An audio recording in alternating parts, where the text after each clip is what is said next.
പിതൃപുത്ര പരിശുദ്ധാത്മാവ ത്രിയേക ദൈവത്തിന് സ്തുതി. വീണ്ടും ദൈവസന്നിധിയിൽ നമുക്ക് ഒരുമിച്ച് കൂടുവാൻ കർത്താവ് സാവകാശം ഒരുക്കിയല്ലോ. കടന്നു വന്നിട്ടുള്ള എല്ലാ പ്രിയ സഹോദരങ്ങളെയും ഞാൻ എൻ്റെ ക്രിസ്തീയ വന്ദനത്തെ അറിയിക്കുകയാണ്. നമുക്ക് ഒരുമിച്ച് ദൈവസന്നിധിയിലായിരിക്കാം. കർത്താവിൻ്റെ ആത്മാവ് നമ്മെ തൻ്റെ വചനത്തിലൂടെ നയിക്കട്ടെ. ചില മാസങ്ങളായി നമ്മൾ ക്രൂശിൻ്റെ ശത്രുക്കൾ എന്നുള്ളൊരു വിഷയമായിരുന്നു ചിന്തിച്ചു പോയിക്കൊണ്ടിരുന്നത്. അങ്ങനെ ആ വിഷയം നാം ചിന്തിച്ച് മുന്നോട്ട് പോയിക്കൊണ്ടിരിക്കുമ്പോൾ സമാനമായ വിഷയങ്ങളും സമകാലീനമായ വിഷയങ്ങളും ഒക്കെ നമ്മുടെ മുമ്പിലേക്ക് കടന്നു വരികയും അങ്ങനെയുള്ള ചില വിഷയങ്ങളിലേക്ക് നമ്മളുടെ ശ്രദ്ധ തിരിയുകയൊക്കെ ചെയ്തിരുന്നു. ഇതിനിടയിൽ അങ്ങനെ പറഞ്ഞ് കഴിഞ്ഞ 1-2 ആഴ്ചയായി നമ്മളിങ്ങനെ സംസാരിച്ചു പോയ കൂട്ടത്തിൽ പഴയ നിയമത്തിലെ ചില വേദഭാഗങ്ങളെ മുൻനിർത്തിക്കൊണ്ട് ദൈവത്തിൻ്റെ പ്രസാദവുമായി ബന്ധപ്പെട്ട് അല്ലെങ്കിൽ ദൈവപ്രസാദവുമായി ബന്ധപ്പെട്ട് സംസാരിക്കുകയായിരുന്നു. പഴയ നിയമത്തിലെ 2 ഭാഗങ്ങളെന്ന് പറഞ്ഞാൽ, ഒന്ന് ഇസ്രായേൽ മിസ്രൈം വിട്ട് ചെങ്കടൽ കടന്ന് മരുഭൂമി വഴിയായി വാഗ്ദത്ത ദേശത്തേക്ക് യാത്ര ചെയ്യുന്ന കാര്യം. ആ യാത്രയിൽ അവരെ ദൈവം താഴ്ത്തി പരിശോധിച്ചെന്നും ആ പരിശോധനകൾ തിരിച്ചറിയാതെ അവരിൽ പലരും പട്ടുപോയെന്നുള്ളതാണ് നമ്മൾ മനസ്സിലാക്കുന്നത്. അവരിൽ മിക്ക പേരിലും ദൈവം പ്രസാദിച്ചില്ല, അവരെ മരുഭൂമിയിൽ തള്ളിയിട്ട് കളഞ്ഞു എന്ന് പുതിയ നിയമത്തിൽ നമ്മൾ വായിക്കുകയാണ്. അത് വളരെ ഗൗരവമായൊരു കാര്യമാണ്. അവരിൽ മെജോറിറ്റിയും തിരിച്ചറിഞ്ഞില്ല ഈ പരിശോധനയും അതുപോലെ തന്നെ അവരുടെ മുമ്പിൽ വെച്ചിരിക്കുന്ന ആ വാഗ്ദത്തവും ആ ലക്ഷ്യവും തിരിച്ചറിയാതെ അവർ മരുഭൂമിയിൽ എല്ലാം മറന്ന് തങ്ങളുടെ സ്വയത്തിൻ്റെ താല്പര്യങ്ങൾക്കനുസരിച്ച് ജീവിച്ച് മുന്നോട്ട് പോയി അവിടെ അവസാനിച്ചു പോയി. അവരൊന്നും സ്വസ്ഥതയിൽ പ്രവേശിച്ചില്ല എന്ന കാര്യമാണ് നമ്മൾ കണ്ടത്. 2 ആഴ്ച അതിനെക്കുറിച്ച് പറഞ്ഞു. അത് കഴിഞ്ഞ് കാലങ്ങൾക്ക് ശേഷം വാഗ്ദത്ത ഭൂമി വന്ന ജനം വളരെ വേഗത്തിൽ വലിയവനായ ദൈവത്തെ മറന്നു കളഞ്ഞെന്ന് വായിക്കുന്ന ഭാഗമാണ് ന്യായാധിപന്മാരുടെ പുസ്തകം. ആ പുസ്തകം അങ്ങനെ മുന്നോട്ട് വരുമ്പോൾ ഇസ്രായേലിനെ ഭരിക്കുകയും നയിക്കുകയൊക്കെ ചെയ്യുന്നത് ജഡ്ജസ് ആയിരുന്നു, ന്യായാധിപന്മാരായിരുന്നു. അങ്ങനെ ന്യായാധിപന്മാരുടെ പരിപാലനത്തിൽ മുൻപോട്ട് പോകുമ്പോൾ ഒരു സമയം വന്നപ്പോൾ അവരുടെ ആ സ്വഭാവം, അവരുടെ ക്യാരക്ടർ ഒരു പ്രത്യേക ക്യാരക്ടറാണ്. ദൈവത്തെ കോപിപ്പിക്കുന്ന നിലയിലേക്ക് അവരെത്തിച്ചേർന്നു. യഹോവയായ ദൈവത്തിന് അനിഷ്ടമായ കാര്യങ്ങൾ അവർ ചെയ്തെന്നാണ് നമ്മൾ ന്യായാധിപന്മാരുടെ പുസ്തകം 6-7 അധ്യായങ്ങളെ ചേർത്ത് വെച്ച് നോക്കിയപ്പോൾ കണ്ടത്. അതുകൊണ്ട് വലിയവനായ ദൈവം അവരെ തൽക്കാലത്തേക്ക് കൈവിട്ടു, മിദ്യാന്യരെ ഏൽപ്പിച്ചു. മിദ്യാൻ ഇവരെ കൊള്ളയടിക്കുകയും ഇവരുടെ സ്വസ്ഥതയും സന്തോഷവും സമാധാനവും ഇവരുടെ വിളവൊക്കെ കൊണ്ടുപോവുകയല്ലേ, എല്ലാം കൊണ്ടുപോവുക. അങ്ങനെ ഇവർ ഒരു കടുത്ത നിരാശയിലിരിക്കുന്ന സമയത്താണ്, അതിൻ്റെ ആ സമയം പൂർത്തീകരിക്കപ്പെടുന്ന സമയം, ദൈവം ഒരുവനെ എഴുന്നേൽപ്പിക്കുകയാണ്, ഗിദയോൻ. അങ്ങനെ ഗിദയോനിലൂടെ മിദ്യാനരെ നേരിടാനായിട്ട് ദൈവം ഇസ്രായേലിനെ അനുവദിക്കുകയാണ്. അങ്ങനെ യുദ്ധത്തിനായിട്ട് ഇവർ പാളയമടിക്കുമ്പോൾ മറുതലയ്ക്കൽ മിദ്യാന്യർ പാളയമടിച്ചിരിക്കുകയാണ്. യുദ്ധത്തിനായിട്ട് കടന്നു വന്ന ജനം ഏകദേശം ഒരു 32,000. നമ്മളതൊക്കെ കണ്ടു കഴിഞ്ഞതാണ്. ഞാൻ അതിൽ നിന്നൊന്നും പ്രസംഗിക്കാനല്ല, ഓടിച്ചൊന്ന് പറയുകയാണ്. ആരെങ്കിലും പുതുതായിട്ട് കേൾക്കുന്നുണ്ടോ എന്ന് മനസ്സിലാക്കിക്കോട്ടെ എന്ന് ഓർത്താണ്. അങ്ങനെ ഈ 32,000 യുദ്ധത്തിന് കൊണ്ടുവന്നെങ്കിലും അവരിൽ ബഹുഭൂരിപക്ഷം പേരും അതിന് യോഗ്യരല്ലെന്ന് കണ്ട് അവരെ പറഞ്ഞയക്കുകയാണ്. ഏതാണ്ട് 20,000 പറഞ്ഞയച്ചു. പിന്നെ മിച്ചം 10,000 ഉണ്ട്. ആ 10,000 നിന്ന് നമ്മൾ കണ്ടതുപോലെ നക്കി കുടിക്കുന്ന ഒരു ചെറിയ കൂട്ടം, ഒരു 300-നെയാണ്, ഒരു ശേഷിപ്പ്, ഒരു റെമനൻ്റ്, അവരെയാണ് യുദ്ധത്തിനായിട്ട് പറഞ്ഞയക്കുന്നത്. ബാക്കിയുള്ളവരെയും പറഞ്ഞു വിട്ടു, വീട്ടിൽ പൊക്കോളാൻ പറഞ്ഞു. അപ്പോൾ അവിടെ അവരും ഒരു പരിശോധനയിലൂടെയാണ് കടന്നു പോകുന്നതെന്ന് അവരും തിരിച്ചറിഞ്ഞില്ല. ഇതാണ് കീ പോയിൻ്റായിട്ട് കഴിഞ്ഞ ദിവസങ്ങളിൽ ഞാൻ നിങ്ങളുടെ മുമ്പിൽ വെച്ചത്. നിങ്ങളതിനെക്കുറിച്ച് ചിന്തിച്ചോ ധ്യാനിച്ചോ എന്നൊന്നും എനിക്കറിയില്ല. കാരണം ഞാൻ നിങ്ങളിൽ ആരുമായിട്ടും ആ കാര്യങ്ങൾ സംസാരിച്ചിട്ടില്ല, യാതൊരു കോൺവെർസേഷനും നടത്തിയിട്ടില്ല. 2 ആഴ്ച ഈ വിഷയം നിങ്ങളുടെ മുമ്പിൽ ഇരുന്നു, അതൊരു വാസ്തവമാണ്. ഈ 2 കാര്യങ്ങളും പുതിയ നിയമ ഭക്തന്മാരെന്ന നിലയിൽ നമ്മുടെ കൺമുമ്പിൽ കൊണ്ടുവന്ന് ഒരു പുതിയ നിയമ വീക്ഷണത്തിൽ ഈ കാര്യങ്ങളെ നമ്മൾ കാണുകയായിരുന്നു. ഇസ്രായേൽ ഇങ്ങനെ മരുഭൂമിയിലൂടെ സഞ്ചരിച്ച് വാഗ്ദത്ത ഭൂമിയിലേക്ക് പോകുന്ന വഴിക്ക് യഹോവയായ ദൈവത്തിന് അനിഷ്ടമായ ഒത്തിരി കാര്യങ്ങൾ ചെയ്തെങ്കിലും അന്നൊക്കെ അവർക്ക് മന്ന കൊടുത്തു. ഇതെല്ലാം ചിന്തനീയമായ കാര്യമാണ്. അങ്ങനെയാണ് അവരെ മുന്നോട്ട് കൊണ്ടുപോയത്. അപ്പോൾ ഈ വിഷയങ്ങളെല്ലാം നമ്മൾ ചേർത്ത് വെച്ച് ചിന്തിച്ചത് ക്രൂശിൻ്റെ ശത്രുക്കൾ എന്നുള്ളൊരു വിഷയവുമായിട്ട് തന്നെയാണ്. ക്രൂശിൻ്റെ ശത്രുക്കൾ എന്നുള്ളൊരു വിഷയമായിട്ടൊക്കെ ഇതിനെ കണക്ട് ചെയ്തുകൊണ്ട് നമുക്ക് പറയാൻ കഴിയുമായിരുന്നു. അങ്ങനെ തന്നെയാണ് നമ്മൾ പറഞ്ഞു പോയത്. അപ്പം നമ്മൾ ചിന്തിച്ചുകൊണ്ടിരിക്കുന്ന വിഷയം ക്രൂശിൻ്റെ ശത്രുക്കളെന്ന് പറയുന്നത് വളരെ ഗഹനമായൊരു വിഷയമാണ്, ഗൗരവതരമായ ഒരു വിഷയമാണ്. 2 ആഴ്ച പിന്നിൽ, അല്ലെങ്കിൽ 2-3 ആഴ്ച മുൻപ് നമ്മളിങ്ങനെ ചിന്തിച്ചു പോയപ്പോൾ ആഹാസിനെ കാണുകയും ആഹാസിൻ്റെ കാലം പരിചയപ്പെടുകയും ആഹാസ് ഇസ്രായേൽ ജനത്തോട് ചെയ്ത, അല്ലെങ്കിൽ യഹൂദ ജനത്തോട് ചെയ്ത ക്രൂരതകൾ എന്തെന്ന് നമ്മൾ മനസ്സിലാക്കിയായിരുന്നു. യഹോവയ്ക്ക് അനിഷ്ടമായ കാര്യങ്ങൾ തന്നെയാണ് താൻ ചെയ്തത്. തൻ്റെ പിതാവായ ദാവീദിൻ്റെ വഴികളിൽ നടക്കാതെ സൈന്യങ്ങളുടെ ദൈവമായ യഹോവയുടെ ആലയത്തിൻ്റെ വാതിലടച്ചു കളഞ്ഞു, യാഗപീഠം എടുത്തു മാറ്റി, പിന്നെ അവിടുത്തെ പരിമളധൂപാർപ്പണമൊക്കെ നിർത്തൽ ചെയ്തു, വിളക്ക് കെടുത്തി, എല്ലാം കെടുത്തി എന്ന് പറയാം. അങ്ങനെ ഒരു കാലഘട്ടത്തെക്കുറിച്ച് നമ്മൾ ചിന്തിച്ചിരുന്നു. അങ്ങനെ ചിന്തിച്ചുകൊണ്ടിരിക്കുന്നതിനിടയിൽ മറ്റൊരു കാര്യത്തിലേക്ക് നമ്മൾ പതിയൊന്ന് തിരിഞ്ഞു. അത്യാവശ്യം നിങ്ങൾക്ക് മനസ്സിലാകേണ്ട കാര്യങ്ങളൊക്കെ അന്ന് അതിൽ നിന്ന് നമ്മൾ പറഞ്ഞിട്ടുണ്ട്, നിങ്ങളതൊക്കെ ശ്രദ്ധിച്ചിട്ടുണ്ടെന്ന് തന്നെയാണ് എൻ്റെ ഒരു ചിന്ത. അതുമായി ബന്ധപ്പെട്ട ഭാഗങ്ങൾ ഇനി വരും ദിവസങ്ങളിൽ വീണ്ടും നമുക്ക് പറയേണ്ടതുണ്ട്. ഇടയിൽ ഈ വിളിയും തിരഞ്ഞെടുപ്പ് കയറി വന്നു, അന്യാഗ്നി കയറി വന്നു. അത് കഴിഞ്ഞിട്ടാണ് നമ്മൾ ഈ പഴയ നിയമത്തിലെ ഈ ഭാഗങ്ങൾ എടുത്തു വെച്ചിട്ട് യഹോവയ്ക്ക് പ്രസാദകരമായൊരു ജീവിതം ആ കാലത്ത് ഇസ്രായേൽ നയിച്ചില്ല, അതുകൊണ്ട് അവർ മരുഭൂമിയിൽ അവസാനിച്ചു പോയെന്നൊക്കെ പറഞ്ഞാൽ അവർ ദൈവിക കരുതൽ ദിവസേന അനുഭവിച്ചിരുന്നു. മന്ന തിന്നിട്ടാണ് മുന്നോട്ട് പോയത്. അവസാനം ഈ തെള്ളിയിട്ട് കളഞ്ഞെന്നൊക്കെ പറയുന്ന അതിനൊരു അവസാനമുണ്ടല്ലോ ഒരു ദിവസം. അവരോരോരുത്തരും വീണ സമയങ്ങളുണ്ടാവുമല്ലോ. അന്ന് രാവിലെയും മന്ന തിന്നിട്ടാണ് വീണത്. അതാണ് രസകരമായ കാര്യം. അവിടെയാണ് ഒരു ചിന്ത വരുന്നത്, ഗഹനമായൊരു ചിന്ത അവിടെയാണ് വരുന്നത്. അതെങ്ങനെ പ്രസംഗിച്ച് ഫലിപ്പിക്കും എന്നൊക്കെ ചോദിച്ച് എനിക്ക് സംഭവം കത്തി, എൻ്റെ ഉള്ളിലത് കത്ത് പിടിച്ചു. ഗൗരവമായ കാര്യമാണ്. അത് ഇപ്പോഴൊന്നും സംഭവിച്ച കാര്യമല്ല, ഞാനിത് നാളുകൾക്ക് മുമ്പ് മനസ്സിലാക്കിയ കാര്യമാണ്. അപ്പോൾ കാളക്കുട്ടി ഉണ്ടാക്കി അന്നും മന്ന കൊടുത്തു. അനേക ചോദ്യങ്ങൾ എൻ്റെ ഉള്ളിലുണ്ടായിരുന്നു. ഒരു വിശ്വാസി എന്ന നിലയിൽ ചോദ്യങ്ങളുണ്ടായിരുന്നു. പിൽക്കാലത്ത് ശുശ്രൂഷയ്ക്ക് ഇറങ്ങിയ കാലത്ത് ചോദ്യങ്ങൾ വന്നിരുന്നു. അങ്ങനെ ഈ ചോദ്യങ്ങൾക്ക് പലതിനും ഉത്തരമില്ലാതെ ഞാൻ കുഴഞ്ഞിരുന്നു. എന്നാൽ കാലാന്തരത്തിൽ അതിനെല്ലാം ഉത്തരങ്ങൾ നൽകുകയാണ്. നിസ്സാരമെന്ന് തോന്നുന്ന വാക്യങ്ങളിലൂടെയാണ് ഉത്തരം തരുന്നത്. വാക്യങ്ങളൊന്നും നിസ്സാരമല്ല. യോശുവയുടെ പുസ്തകം 5-ാം അധ്യായത്തിലേക്ക് വരുമ്പോൾ ഇസ്രായേൽ തങ്ങളുടെ സഞ്ചാരം മുൻപോട്ട് കൊണ്ടുപോയി യോർദാനും കടന്ന് വാഗ്ദത്ത ഭൂമിയിലേക്ക് കയറുന്നു. അവരങ്ങനെ ഗിൽഗാലിലെത്തുന്നു. അവിടെ വെച്ചിട്ടാണ് അവർ കൃഷി ചെയ്യാൻ ആരംഭിക്കുന്നത്. ആ കൃഷിയുടെ ആദ്യത്തെ വിളവിൽ നിന്ന് അവർ വിളവെടുക്കുന്നതിൻ്റെ ആ സമയം വരെ മന്ന അവർക്ക് പൊഴിഞ്ഞിരുന്നു എന്നൊക്കെയുള്ളതാണ് നമ്മൾ കണ്ടത്. ഓടിച്ചു അതെല്ലാം ഗൗരവമായ കാര്യങ്ങളാണ്. നമ്മൾ ഉൾപ്പെട്ട് നിൽക്കുന്ന സമൂഹമൊക്കെ ആയിട്ട് ബന്ധപ്പെടുത്തി ഈ കാര്യങ്ങളെ ചിന്തിച്ചു കഴിഞ്ഞാൽ പല ചോദ്യങ്ങൾക്കും ഉത്തരമായിരിക്കും. കാളക്കുട്ടി ഉണ്ടാക്കുന്നവനോടും ദൈവം കരുണ കാണിച്ച കണ്ടോ. പക്ഷെ വഴിയിൽ അവസാനിച്ചു പോയി എന്നുള്ളതാണ് സത്യം.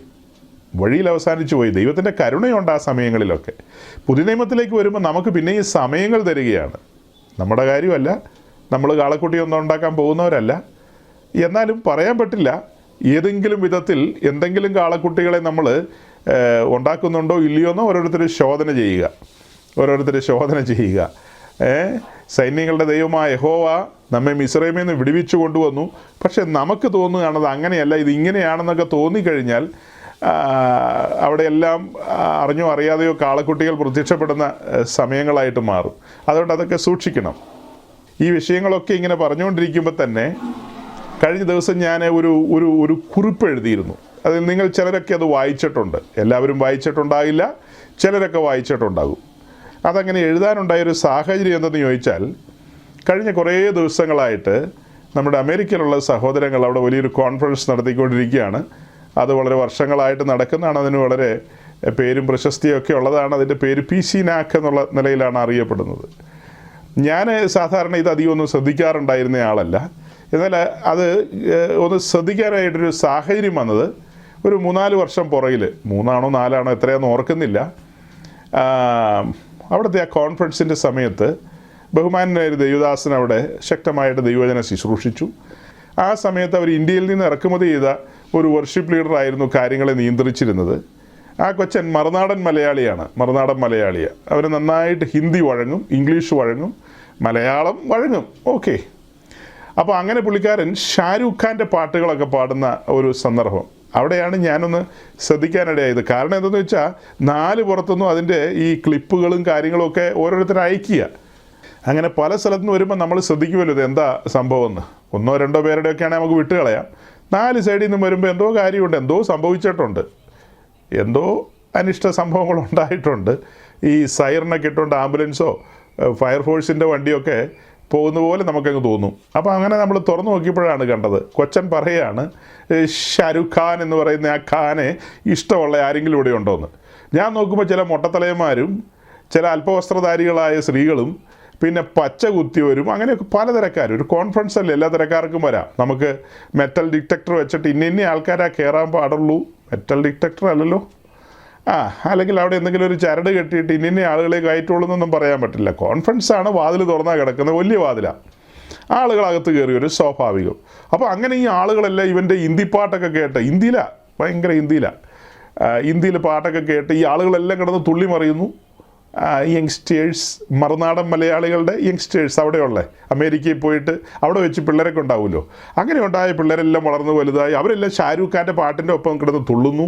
ഇതെല്ലാം കണ്ടു കഴിഞ്ഞപ്പോൾ ഒരു വിരക്തി തോന്നി, ഒരു വല്ലായ്മ തോന്നി, ഇതൊക്കെ എന്തിനു കാണുന്നു എന്ന്. പിന്നെ ഞാനതൊന്നും ശ്രദ്ധിക്കാറില്ല. പിന്നീടൊക്കെയുള്ള കൊല്ലങ്ങളിൽ അതൊക്കെ നടക്കുന്നുണ്ടെങ്കിൽ അങ്ങനെ അധികം ശ്രദ്ധിക്കാറില്ല. പക്ഷേ ഈ കൊല്ലം, അതായത് ഈ സാമൂഹ്യ മാധ്യമങ്ങൾ ശക്തമായി വന്നൊരു കാലമാണല്ലോ ഇത്. അങ്ങനെ ഈ കൊല്ലം അതുമായി ബന്ധപ്പെട്ട കുറേ വീഡിയോസും ഒക്കെ ഇങ്ങനെ ആളുകൾ 4 പുറത്തുനിന്ന് അയക്കാൻ തുടങ്ങി. അതായത് നല്ല നല്ല പ്രസംഗങ്ങളാകട്ടോ, അമേരിക്കയിലൊക്കെ പാർക്കുന്ന ശക്തമായി സത്യവചനത്തിന് വേണ്ടി നിലകൊള്ളുന്ന ദൈവദാസന്മാരുടെ പ്രസംഗങ്ങളുടെ പ്രസക്ത ഭാഗങ്ങളാണതൊക്കെ. കൊള്ളാം, അവർ കാര്യങ്ങളൊക്കെ നല്ല നിലയിൽ പറയുന്നത് കേൾക്കുമ്പോൾ നമുക്കൊരു സന്തോഷം. ഒത്തിരി ആളുകൾ ഇങ്ങനെ ഇരുന്ന് കേൾക്കുന്നു, കേൾവിക്കാരോട് അവർ കാര്യങ്ങൾ അതിൻ്റെ രീതിയിലൊക്കെ പറയുന്നു. അതായത് അതിനകത്തൊന്നും വെള്ളം ചേർക്കാതെ പറയുന്നു എന്നാണ് ഞാൻ ഉദ്ദേശിച്ചത്. അങ്ങനെ കാര്യങ്ങളൊക്കെ പറയുന്ന ആ വീഡിയോസൊക്കെ കണ്ടു. എനിക്ക് തോന്നുന്നു കഴിഞ്ഞ ആഴ്ച നമ്മൾ ഇങ്ങനെ ഒരുമിച്ച് കൂടുന്ന സമയത്തും അവിടെ ഈ മീറ്റിങ്സൊക്കെ നടക്കുന്നുണ്ട്. ആ സമയത്തൊക്കെയാണ് ഇതൊക്കെ അയച്ചത്. പക്ഷേ നമ്മളൊരു വിഷയം പറഞ്ഞുകൊണ്ടിരിക്കുന്നതിനിടയ്ക്ക് ആ കാര്യങ്ങളൊന്നും അങ്ങനെ ഓർത്തുമില്ല, എനിക്കൊരു പ്രേരണയും കിട്ടിയില്ല അതിനെക്കുറിച്ചൊന്നും പറയാൻ. അത് പറയേണ്ട കാര്യം ഉണ്ടായില്ല. എന്നാൽ നമ്മൾ ഒത്തുകൂടിയതിന് ശേഷം പിന്നീട് അവിടെ വേറൊരു അർജൻറ്റീനക്കാരൻ പ്രസംഗിക്കാൻ വന്നു. ആ അർജൻറ്റീനക്കാരനായ സഹോദരൻ്റെ ശുശ്രൂഷകളാണ് പിന്നീടുള്ള ദിവസങ്ങളിൽ നടന്നത്. അതിൻ്റെ ചില ഭാഗങ്ങളൊക്കെ ആളുകൾ ഇങ്ങനെ അയക്കുകയും പിന്നീട് ഞാൻ ശ്രദ്ധിക്കുമ്പോൾ സാമൂഹ്യ മാധ്യമങ്ങളിൽ അതിനെക്കുറിച്ചൊക്കെയുള്ള വിശദമായ ചർച്ചകൾ നടക്കുന്നു. അതിന് ബദൽ ചർച്ചകൾ വരുന്നു, അനുകൂലിക്കുന്നവരും പ്രതികൂലിക്കുന്നവരുമായവരൊക്കെ. ഓരോ കാര്യത്തെക്കുറിച്ച് പലർക്കും പല അഭിപ്രായങ്ങളാണല്ലോ. അപ്പോൾ ഇതൊക്കെ ഇങ്ങനെ വന്നപ്പോൾ ഞാൻ പലതും ശ്രദ്ധിച്ചു, എല്ലാം ശ്രദ്ധിച്ചെന്നല്ല, പലതും ശ്രദ്ധിച്ചു. അങ്ങനെ ശ്രദ്ധിച്ചപ്പോൾ എനിക്ക് മനസ്സിലായൊരു കാര്യം, പലരും കൺഫ്യൂസ്ഡാണ്, പല കാര്യത്തിലും കൺഫ്യൂസ്ഡാണ്. ശക്തമായി ദൈവവചനം പറയുന്ന ദൈവദാസന്മാരിൽ ചിലർ ഈ ഇടത് സൈഡിൽ നിന്ന് പറയാണ് ദിസ് ഈസ് റോങ്, ഇതൊന്നും ശരിയല്ലെന്ന്. അതുപോലെ വചനത്തിന് വേണ്ടി നിലകൊള്ളുന്ന വളരെ പാരമ്പര്യങ്ങളും പശ്ചാത്തലങ്ങളും ഉള്ള ദൈവദാസന്മാർ മറുതലയ്ക്ക് നിന്നിട്ട് പറയാണ് അങ്ങനെ പറയാൻ പറ്റത്തില്ല. അങ്ങനെ വരുമ്പോൾ ഈ നടുക്ക് നിൽക്കുന്ന കുഞ്ഞാടുകൾ എന്ത് ചിന്തിക്കും, ഇതിനകത്ത് എന്തൊക്കെയോ കുഴപ്പങ്ങളുണ്ടല്ലോ എന്ന്. സഹോദരങ്ങളെ, നമ്മുടെ പ്രധാന പ്രസംഗ വിഷയം ക്രൂശിൻ്റെ ശത്രുക്കൾ എന്നുള്ളതാണ്, മറക്കണ്ട, അതവിടെ ഇരിക്കട്ടെ. ഞാൻ ഇന്ന് ഈ വിഷയങ്ങളുമായി ബന്ധപ്പെട്ട് എൻ്റെ ഹൃദയത്തിലെ ചില ചിന്തനങ്ങളാണ് നിങ്ങളോട് പങ്കുവയ്ക്കുന്നത്. ദൈവത്തിൻ്റെ സന്നിധിയിൽ ഇരുന്നു കൊണ്ട് ഞാൻ ധ്യാനിച്ചതും ചിന്തിച്ചതുമായ പല കാര്യങ്ങൾ ആത്മാവിൽ നിങ്ങളുടെ മുമ്പാകെ പങ്കുവെക്കുകയാണ്. അധികം വചനങ്ങൾ ഇന്ന് വായിച്ചില്ലെങ്കിലും നിങ്ങളങ്ങ് പൊറുക്കണം. ഈ കാര്യങ്ങൾ കുറച്ചങ്ങനെ പറയാനുണ്ട്. പിന്നീട് നമുക്ക് ഈ വിഷയങ്ങളെക്കുറിച്ചൊക്കെ അധികം വാക്യങ്ങളൊക്കെ വായിക്കാം. ഒരു പക്ഷേ നമ്മൾ വായിച്ചു പോകും, വായിക്കില്ലെന്നല്ല. സാധാരണ നമ്മൾ ഓരോ വിഷയങ്ങളെടുത്ത് ആ വിഷയങ്ങൾ ധ്യാനിച്ച് മുന്നോട്ട് പോകുന്ന ആ രീതി വിട്ട് ഞാൻ ചില കാര്യങ്ങൾ അനുഭവത്തിൽ നിന്നും ചരിത്രത്തിൽ നിന്നും ഒക്കെ ചേർത്ത് വെച്ച് നിങ്ങളോട് ഹൃദയം പങ്കുവയ്ക്കുന്ന ഒരു നിലയാണ്. അതുകൊണ്ട് നിങ്ങൾ ശ്രദ്ധയോടെ ഇരിക്കുക, പ്രാർത്ഥനയോടെ ഇരിക്കുക. അപ്പോൾ ഈ പറഞ്ഞ കാര്യങ്ങളൊക്കെ എൻ്റെയും കൺമുമ്പിൽ വന്നെന്ന് പറഞ്ഞല്ലോ. അദ്ദേഹം ഇങ്ങനെ ആളുകളെ ഇങ്ങനെ തെള്ളിയിടുന്നതും തെള്ളാതെ തന്നെ ആളുകൾ വീഴുന്നതും, അപ്പോൾ അങ്ങനെ ആണുങ്ങളും പെണ്ണുങ്ങളും ഒക്കെ വീഴുന്നതിനെല്ലാം കമ്പിളി പുതപ്പോ എന്തോ പുതപ്പ് കൊണ്ട് വന്നിട്ട് ആളുകളെല്ലാം മൂടിയിടുന്നു.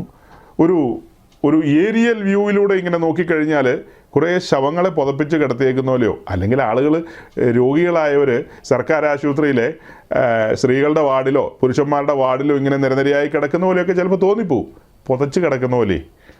ആ പച്ച നിറത്തിലുള്ള പുതപ്പോ നീല നിറത്തിലുള്ള പുതപ്പോ പുതപ്പിച്ചെങ്കിൽ കറക്റ്റായിരുന്നേനെ. ഇത് വേറെ പല കളറും ആയിപ്പോയി. ആശുപത്രിയിലെ ആ ബെഡിൽ വിരിച്ചേക്കുന്ന കണ്ടിട്ടില്ല? പച്ച കളറ്, നീല കളറ്, അങ്ങനെയൊക്കെയുള്ള കളറുകളാണ്. അപ്പോൾ അതൊക്കെയാണ് പുതപ്പിച്ചിട്ടേക്കുന്നതെങ്കിൽ കൊള്ളാമായിരുന്നു. പക്ഷെ വേറെ തരം ഇതൊക്കെയാണ് പുതയ്ക്കുന്നത്. സഹോദരങ്ങളെ, പിന്നെയും പല നിലകളിലുള്ള വീഡിയോകൾ ഇങ്ങനെ പ്രചരിപ്പിക്കപ്പെട്ട നമ്മുടെ മുമ്പിലും വന്നു. അവിചാരിതമായി നമ്മളതൊക്കെ ശ്രദ്ധിച്ചപ്പോൾ ഈ പ്രസിദ്ധനായ ടെക്സസ് സ്റ്റേറ്റിൽ താമസിക്കുന്ന ഈ മനുദേഹം ആ ദേശത്ത്, അമേരിക്കയിലെ ഏതൊക്കെയോ സ്റ്റേറ്റുകൾ, കുറച്ചൊന്നുമില്ല 50 എണ്ണം ഉണ്ട്. കുറച്ചാണോ? 50 എണ്ണം, നമ്മുടെ ഇന്ത്യയെക്കാളൊക്കെ വലുതാണ്. അപ്പോൾ അതിൽ ഏതൊക്കെയോ സ്റ്റേറ്റുകളിൽ പോയി തൻ്റെ ശുശ്രൂഷ പാഠവങ്ങളൊക്കെ പ്രകടമാക്കിയതിൻ്റെ വീഡിയോസാണ്. അതിനകത്ത് പല സഹോദരന്മാരും ഒക്കെ ആഞ്ഞാഞ്ഞ് ഛർദ്ദിക്കുന്നത്, അതായത് വോമിറ്റിങ് എന്ന് പറയും, ഛർദ്ദിക്കുന്ന വീഡിയോസ്. അപ്പോൾ ഒരു പാത്രം ഇങ്ങനെ കൊണ്ടുപോയി ഈ താടയുടെ അടുത്ത് ഇങ്ങനെ വെച്ചിരിക്കുന്നു. അപ്പോൾ അങ്ങനെ അവരിങ്ങനെ ഛർദ്ദിക്കുന്ന നമ്മൾ കണ്ടില്ല. ഛർദ്ദിക്കുന്നുണ്ടായിരിക്കും, കാരണം ഞാൻ 1-2 തവണ നോക്കി. അത് കഴിഞ്ഞിട്ട് ഛർദ്ദിക്കുന്ന എന്തിനാണ് നോക്കുന്നത്? ഛർദ്ദിക്കുന്നത് കഴിഞ്ഞിട്ട് വേണമെങ്കിൽ നമുക്ക് നോക്കാം. ഒരാൾ നോക്കിക്കൊണ്ടിരിക്കുന്നത് അത്ര നല്ലതല്ലല്ലോ. അപ്പോൾ ആ സഹോദരിമാർ ആത്മാർത്ഥമായും ഉത്സാഹത്തോടെ ഛർദ്ദിച്ചുകൊണ്ടിരുന്നു. അതായത് അദ്ദേഹത്തിൻ്റെ ശുശ്രൂഷയ്ക്ക് ഒരു കൈത്താങ്ങാണല്ലോ അത്. ശുശ്രൂഷയിൽ ഒരു കൈത്താങ്ങുണ്ടല്ലോ. അപ്പോൾ ഇവർ ഛർദ്ദിച്ചു കൊടുക്കുന്നു, അദ്ദേഹം ശുശ്രൂഷയിൽ ശോഭിക്കുന്നു. അങ്ങനെ ആ കാര്യങ്ങൾ പുരോഗമിച്ചു പോകുന്നതൊക്കെ നമ്മളിങ്ങനെ കാണാനിടയായി. അങ്ങനെ കാണാനിടയായപ്പോൾ എൻ്റെ ഉള്ളിൽ വേറെ കുറേ ചിന്തകൾ ഇങ്ങനെ മുളപൊട്ടി വന്നു. വേറെ ചിന്തകളെന്ന് പറഞ്ഞു കഴിഞ്ഞാൽ, ഇദ്ദേഹം വരുന്നതിന് മുമ്പ് അവിടെ പ്രസംഗിച്ച ആ പ്രസംഗകർ സത്യവചനത്തിന് വേണ്ടി നിലകൊള്ളുന്നവരും സാമാന്യം നല്ല നിലയിൽ പ്രസംഗിക്കുന്നവരും അവർ അത്യാവശ്യം പ്രസിദ്ധർ തന്നെയാണ്. അത്യാവശ്യം പ്രസിദ്ധർ 4 ആൾ അറിയുന്നവരാ. ഏതെങ്കിലും ഒരു മൂലക്കിരുന്ന് പ്രസംഗിക്കുന്നവരൊന്നും അല്ല, 4 ആൾ അറിയുന്ന ആൾക്കാരൊക്കെയാണ്. അവരിൽ ചിലരുടെയൊക്കെ പ്രസംഗം നമ്മുടെ സൈറ്റിലൂടെ നമ്മുടെ സഹോദരന്മാർ ഫോർവേഡ് ചെയ്യാറുണ്ട്, പോസ്റ്റ് ചെയ്യാറുണ്ട്. അങ്ങനെ എല്ലാവരുടെയും നമ്മൾ സാധാരണ ചെയ്യാറില്ല. അതിൽ 1-2 പേരുടെയൊക്കെ പ്രസംഗങ്ങൾ ഈ കഴിഞ്ഞ ദിവസവും കൂടെ നമ്മുടെ സഹോദരന്മാർ ആ ദേവദാസന്മാരുടെ പ്രസംഗം പോസ്റ്റ് ചെയ്തിരുന്നു. അതൊക്കെ കുറേ ആളുകൾ കാണാനായിട്ട് ഇടയായിട്ടുണ്ട്. ഇതൊക്കെ കാണുമ്പോൾ എൻ്റെ ഉള്ളിലൊരു ചിന്ത വന്നത് എന്താണെന്ന് ചോദിച്ചാൽ, അവർ തുടക്കത്തിൽ സത്യവചനം പ്രസംഗിച്ചു, നല്ല നിലയിൽ കാര്യങ്ങളൊക്കെ പറഞ്ഞു. അതൊക്കെ വാസ്തവമാണെങ്കിലും അപ്പോസ്തല പ്രവൃത്തി 20-ാം അധ്യായത്തിൽ പൗലോസ്ലീഹ പറയുന്നൊരു കാര്യമുണ്ട്. ആ കാര്യം ഇങ്ങനെ കൺമുമ്പിലേക്ക് വന്നു കഴിഞ്ഞപ്പോൾ അതുമായി ബന്ധപ്പെടുത്തി ഈ കാര്യങ്ങളെ ഞാൻ ചിന്തിക്കാനിടയായി. എന്താ പറഞ്ഞു വരുന്നതെന്ന് മനസ്സിലായോ? ഈ പറയപ്പെടുന്ന അർജന്റീനക്കാരൻ്റെ ശുശ്രൂഷയിൽ ആളുകളെല്ലാം വീഴുന്നു, അവരെ പുതപ്പിച്ച് കിടത്തുന്നു, അദ്ദേഹം ഛർദ്ദിപ്പിക്കുന്നു, അങ്ങനെ പല കാര്യങ്ങളും ചെയ്യുന്നു. ഇതെല്ലാം കുഴപ്പമാണ്, അനീതിയാണ് എന്നൊക്കെ പറഞ്ഞാണ് എല്ലാവരും ബഹളം വയ്ക്കുന്നത്. ഓക്കെ, അതിനു മുമ്പ് നല്ല വചനങ്ങൾ പറഞ്ഞവരവിടെ ഉണ്ടായിരുന്നു. അത് കഴിഞ്ഞിട്ട് ഇങ്ങനെയായിപ്പോയില്ലോ എന്നുള്ള പരിദേവനങ്ങളും സങ്കടങ്ങളും ഒക്കെയാണ് എല്ലാവരും പരസ്പരം പങ്കുവയ്ക്കുന്നത്. വളരെ ക്രൂരമായി പോയിന്ന് ഒരു കൂട്ടം ആൾക്കാർ പറയുന്നത് അങ്ങനെയല്ല. ഇപ്പോഴാണ് ആത്മാവിൻ്റെ ഒരു പ്രവൃത്തി അവിടെ ഒന്ന് കണ്ടത്. അതിനു മുമ്പ് അവർ ചുമ്മാ നിന്ന് പ്രസംഗിച്ചിട്ടങ്ങ് പോയുള്ളൂ. ഇപ്പോഴാണ് ഒരു ചലനം ഉണ്ടായത്. ജനമെല്ലാം ഉണർത്തപ്പെട്ടു. ആ കോറസൊക്കെ പാടിയ സമയത്ത് ജനം ഈയൽ പോലെ മുൻപോട്ട് ഓടി വന്നവരെയൊക്കെ അദ്ദേഹം കൈപിടിച്ച് സ്റ്റേജിൽ കയറ്റി. അങ്ങനെ കയറ്റിയവരെയൊക്കെ അദ്ദേഹം വീഴ്ത്തി. അതെല്ലാം ഒരു പരിശുദ്ധാത്മാവിൻ്റെ പ്രവർത്തനമാണ്. വമ്പൻ കാര്യങ്ങളാണ് നടന്നത്. അതുകൊണ്ട് ഈ തവണത്തെ പീസീനാക്ക് എന്തുകൊണ്ടും യോഗ്യമായിരുന്നു എന്ന് ഒരു കൂട്ടം ആൾക്കാർ പറയുന്നത്, എന്തായി കാട്ടിക്കൂട്ടിയത്? ഇതാണോ പെന്തിക്കോസ്ത്? ഇതാണോ പരിശുദ്ധാത്മാവ്? ഇതാണോ അതാണോ എന്നൊക്കെ അവരും ചോദിക്കുന്നു. സ്വാഭാവികമായിട്ട് ഞാൻ പറഞ്ഞല്ലോ തുടക്കത്തിൽ, ഇതിന് നടുവിൽ നിൽക്കുന്ന ബലഹീന വിശ്വാസികൾ എന്തായാലും കൺഫ്യൂസ്ഡായി പോവും. അയാളെ തള്ളണോ അയാളെ കൊള്ളണോ? അയാൾ ശരിക്കും ദൈവത്തിൻ്റെ ദാസനാണോ അല്ലയോ? ഒരു സാധാരണ ശരാശരി ഒരു മനുഷ്യൻ അങ്ങനെ ചിന്തിച്ചാൽ അയാളെ കുറ്റം പറയാൻ പറ്റുമോ? അപ്പോൾ അതാണെങ്കിൽ ആണെന്നും അല്ലെങ്കിൽ അല്ലെന്നും പറയാനായിട്ട് ആരെയും കണ്ടില്ല. അതാണ് നമ്മുടെ അന്വേഷണത്തിൽ നമ്മൾ ഈ എസെക്കിയേലിൻ്റെ പുസ്തകത്തിൽ കാണുന്ന പോലെ ഇടിവിൽ നിൽക്കാൻ ആരെങ്കിലും കാണുമോ എന്ന് തമ്പുരാൻ അന്വേഷിച്ചു, ഒരുത്തിനെ പോലും കണ്ടില്ലെന്നാണ് നമ്മൾ വായിക്കുന്നത്. എന്ന് പറഞ്ഞ പോലെ ഇത് ഏതാന്ന് പറയണ്ടേ? കുഴപ്പമെന്നൊക്കെ എല്ലാവരും പറയുന്നുണ്ട്. എന്നാൽ പിന്നെ തീർത്ത് പറ. അങ്ങനെ പറഞ്ഞ ആളുകളുടെ എണ്ണം എവിടെയെങ്കിലുമൊക്കെ കാണുമായിരിക്കും കേട്ടോ പറഞ്ഞവർ. ഇപ്പം എല്ലാം നമ്മൾ കാണണമെന്നൊന്നുമില്ലല്ലോ. എല്ലാം പറയുന്നത് നമ്മൾ കേൾക്കണമെന്നും കാണണമെന്നൊന്നുമില്ല. എന്നാലും നമ്മുടെ കൺവട്ടത്ത് വന്ന കാര്യം വെച്ചിട്ടാണ് ഞാൻ പറയുന്നത്. അങ്ങനെ അധികം ആരും ഒന്നും പറഞ്ഞ് കേട്ടില്ല. ഇത് കുഴപ്പമാണെന്നൊക്കെ പറഞ്ഞെങ്കിലും അദ്ദേഹം ആ ശുശ്രൂഷിച്ചത് പരിശുദ്ധാത്മാവിലാണോ അല്ലയോ, അത് ദൈവവചനത്തിന് നിരക്കുന്ന കാര്യങ്ങളാണോ എന്ന് തീർപ്പ് ആരും കൽപ്പിച്ചില്ല.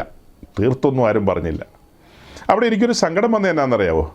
ഈ ഏറ്റവും മാന്യമായിട്ടും സത്യവചനം പ്രസംഗിക്കുന്ന ഈ ദൈവദാസന്മാർ, ആ ദേശത്ത് തന്നെയുള്ളവർ, അവർ ഈ കാര്യങ്ങളൊക്കെ പ്രസംഗിച്ചുകൊണ്ടിരിക്കുമ്പോൾ പെട്ടെന്ന് സംഘാടകർ തട്ടിക്കൂട്ടി ഈ അർജൻറ്റീനക്കാരനെ അവിടെ വിളിച്ചു വരുത്തി പ്രസംഗിപ്പിച്ചൊന്നുമല്ല. ഇത് നാളുകൾക്ക് മുമ്പേ ചാർട്ട് ചെയ്തിരിക്കുന്നതാണ് പ്രോഗ്രാമൊക്കെ. പ്രോഗ്രാം ഷീറ്റ് എല്ലാവരുടെ കയ്യിലും നേരത്തെ കിട്ടിയിട്ടുണ്ട്. അതിനകത്ത് ഈ ആൻഡ്രൂ ബിസോണി വരുന്നതും ഒക്കെ എല്ലാവർക്കും അറിയാം. ഈ പ്രസംഗിച്ച 3-4 ദേവദാസന്മാർക്കും അറിയാം ഞങ്ങൾ പ്രസംഗിച്ചതിന് ശേഷം ഇന്ന പുള്ളിക്കാരൻ വരും തകർക്കും ഇവിടെ എന്നുള്ളത് അവർക്കറിയാം. കാരണം നമ്മളെപ്പോലെയൊന്നുമല്ല. അവിടെ ഇരിക്കുന്ന ഉദ്ദേശിമാരുടെയൊക്കെ കയ്യിൽ അത്യാവശ്യം നല്ല ഫോണൊക്കെ കയ്യിലിരിപ്പുണ്ട്. നമ്മുടെ കയ്യിലല്ലേ നോക്കിയയുടെ ഫോണുമായിട്ട് നടക്കുന്നത്. അവരൊക്കെ തിരക്കേടില്ലാത്ത ഫോണൊക്കെ ആയിട്ട് നടക്കുന്നവരാണ്. തിരക്കേടില്ലാത്ത ഇൻ്റർനെറ്റാണ് അവർക്കുള്ളത്. നമ്മുടെ ഈ മോഡിജിയുടെ ഇൻ്റർനെറ്റ് പോലെയൊന്നുമല്ല. അവിടെ ജോ ബൈഡൻ്റെ ഇൻ്റർനെറ്റാണ്. അതിങ്ങനെ നമ്മളെക്കാൾ സ്പീഡിലൊക്കെ ചലിക്കുന്നതാണ്. അതിനകത്ത് 2 കുത്തിക്കഴിഞ്ഞാൽ ആൻഡ്രോ ബിസോണി എന്ന് കുത്തിക്കഴിഞ്ഞാൽ കിട്ടില്ലേ ഇവൻ ആരാ മോൻ, എന്താ ഇയാളുടെ ശുശ്രൂഷ, ദൈവസഭയ്ക്ക് ഗുണമാണോ ഉപദ്രവമാണോ, നമ്മളത് അതിനോട് യോജിക്കണമോ വേണ്ടയോ എന്ന് ആ ശുശ്രൂഷകന്മാർ തീരുമാനിക്കണമായിരുന്നു. അവരുടെ ശുശ്രൂഷാ മധ്യത്തിൽ അവർക്കത് പറയാമായിരുന്നു. അവരുടെ ശുശ്രൂഷാ മധ്യത്തിൽ അവർക്ക് എന്താ പറയാൻ കഴിയുന്നത്? 20-ാം അധ്യായത്തിലേക്ക് വരുമ്പോൾ അതിൻ്റെ 28-ാമത്തെ വാക്യം പ്രസിദ്ധമാണ്. 28-ാമത്തെ വാക്യം അവിടെ എഴുതിയിരിക്കുന്നത്, നിങ്ങളെ തന്നെയും താൻ സ്വന്തം രക്തത്താൽ സമ്പാദിച്ചിരിക്കുന്ന ദൈവത്തിൻ്റെ സഭയെ മേയ്പ്പാൻ പരിശുദ്ധാത്മാവ് നിങ്ങളെ അധ്യക്ഷരാക്കി വെച്ച ആട്ടിൻകൂട്ടം മുഴുവനെയും സൂക്ഷിച്ചുകൊള്ളുവിൻ. പൗലോസ്ലീഹ തൻ്റെ 3-ാം മിഷൻ യാത്ര കഴിഞ്ഞ് മടങ്ങിപ്പോകുന്ന വഴിക്ക് എഫെസോസിലെ മൂപ്പന്മാരെയെല്ലാം മിലേത്തോസിലെ കടപ്പുറത്ത് വെച്ച് വിളിച്ചുകൂട്ടി അവരോട് സംസാരിക്കുന്ന ഭാഗമാണിത്. അതായത് എഫേസോസിലെ തൻ്റെ 3 സംവത്സര കാലത്തെ ശുശ്രൂഷയുടെ ഒരു പരിസമാപ്തി എന്നോണം ഒരു വിടവാങ്ങൽ പ്രസംഗം നടത്തുമ്പോൾ പല കാര്യങ്ങളും പറഞ്ഞു വന്നിട്ട്, അത് പറഞ്ഞു തുടങ്ങുന്നത് വളരെ നേരത്തെയാണ്. അതുകൊണ്ട് 16-17 വാക്യം മുതൽ പറഞ്ഞു തുടങ്ങിയ നമ്മളിപ്പോൾ വായിച്ച് 28-ാം വാക്യത്തിലാണ്. അവിടെ ധന്യനായ പൗലോസ്ലീഹ പറയുന്നത്, നിങ്ങളെ തന്നെയും താൻ സ്വന്തം രക്തത്താൽ സമ്പാദിച്ചിരിക്കുന്ന ദൈവത്തിൻ്റെ സഭയെ മേയ്പ്പാൻ പരിശുദ്ധാത്മാവ് നിങ്ങളെ അധ്യക്ഷരാക്കി വെച്ച ആട്ടിൻകൂട്ടം മുഴുവനെയും സൂക്ഷിച്ചുകൊള്ളുവിൻ. നമ്മളത് വായിച്ചു വരുമ്പോൾ 2-3 കഥാപാത്രങ്ങൾ നമ്മുടെ മുമ്പിൽ വരികയാണ്. അതായത് നിങ്ങളുണ്ട്, ശുശ്രൂഷയ്ക്ക് ആക്കി വെച്ചിരിക്കുന്ന നിങ്ങളവിടെയുണ്ട്. 2ാമത് ആട്ടിൻകൂട്ടമുണ്ട്. 3ാമത് നിങ്ങളെ ആക്കി വെച്ച പരിശുദ്ധാത്മാവുമുണ്ട്. അപ്പം 3 പ്രധാനപ്പെട്ട കാര്യങ്ങളാണ് ആ വാക്യത്തിൽ പറയുന്നത്. നിങ്ങളെ ആക്കി വെച്ചിരിക്കുന്നത് പരിശുദ്ധാത്മാവാണ്. ഈ ആട്ടിൻകൂട്ടത്തെ സമ്പാദിച്ചിരിക്കുന്നത് യേശുക്രിസ്തു തൻ്റെ സ്വന്തം രക്തത്താലാണ്. ഈ കാര്യങ്ങളെല്ലാം പറഞ്ഞിട്ടാണ് പറയുന്നത് ഈ ആട്ടിൻകൂട്ടത്തെ സൂക്ഷിച്ചുകൊള്ളണമെന്ന്. ആട്ടിൻകൂട്ടത്തെ സൂക്ഷിക്കണം. അപ്പോൾ ആട്ടിൻകൂട്ടത്തെക്കുറിച്ച് ചിന്തയുള്ള ഉത്തരവാദിത്വമുള്ള ഒരു ഇടയൻ എന്ന നിലയിൽ പൗലോസ് അവിടെ പറയുകയാണ്, ഞാൻ പോയ ശേഷം ആട്ടിൻകൂട്ടത്തെ ആദരിക്കാത്ത കൊടിയ ചെന്നായ്ക്കൾ നിങ്ങളുടെ ഇടയിൽ കടക്കുമെന്ന് ഞാൻ അറിയുന്നു. ഞാൻ പോയ ശേഷം, അതായത് ഞങ്ങൾ കുറച്ച് പേര് ഈ 2-3 ദിവസം പ്രസംഗിക്കും. ഞങ്ങളുടെ പ്രസംഗം കഴിഞ്ഞ് വരുന്ന പുള്ളിക്കാരൻ നിങ്ങൾക്ക് നന്നായിട്ട് വെള്ളവും പുല്ലും തരുന്നതാണ് എന്ന് ഈ മുന്നമേ പ്രസംഗിച്ചവർക്ക് അറിയാമല്ലോ. ഇവിടെ പൗലോസ് ഒരു വെളിപ്പാടിലാണ് പറയുന്നത്. പൗലോസ് മുന്നമേ ഒന്നും കണ്ടിട്ടല്ല പറയുന്നത്. ആത്മാവിൽ ലഭിക്കപ്പെട്ട വെളിപ്പാടിൽ പറയുകയാണ്. കാലാന്തരത്തിൽ സംഭവിക്കാൻ പോവുകയാണ്. എഫെസോസിലെ വിശുദ്ധന്മാരെ, എഫെസോസിലെ മൂപ്പന്മാരെ, ഇങ്ങനെയുള്ള കാര്യങ്ങളൊക്കെ സംഭവിക്കാൻ പോകുന്നു. ഇങ്ങനെയൊക്കെയുള്ള കാര്യങ്ങൾ സംഭവിക്കും. അത് കഴിഞ്ഞിട്ട് പറയുന്നത് എന്താ? ശിഷ്യന്മാരെ തങ്ങളുടെ പിന്നാലെ വലിച്ചു കളയുവാനായി വിപരീതോപദേശം പ്രസ്താവിക്കുന്ന പുരുഷന്മാർ നിങ്ങളുടെ ഇടയിൽ നിന്നും എഴുന്നേൽക്കും. നിങ്ങളുടെ ഇടയിൽ നിന്നും പുറത്തു നിന്നെന്നാണ് വായിച്ചത്. ആട്ടിൻകൂട്ടത്തെ ആദരിക്കാത്ത കൊടി ചെന്നായ്ക്കൾ പുറത്തു നിന്ന് വരും. അതേസമയം നിങ്ങളുടെ ഇടയിൽ നിന്ന് തന്നെ വിപരീത ഉപദേശം പ്രസ്താവിക്കുന്നവരും എഴുന്നേൽക്കും. രണ്ടും കൂടെ സമ്മേളിക്കുമെന്നാണ് അർത്ഥം. പുറത്തു നിന്നും അകത്തു നിന്നും, അതാണ് ഇപ്പോൾ കണ്ടുകൊണ്ടിരിക്കുന്നത്. പുറത്തു നിന്നും വരുന്നു, അകത്തു നിന്നും എഴുന്നേൽക്കുന്നു.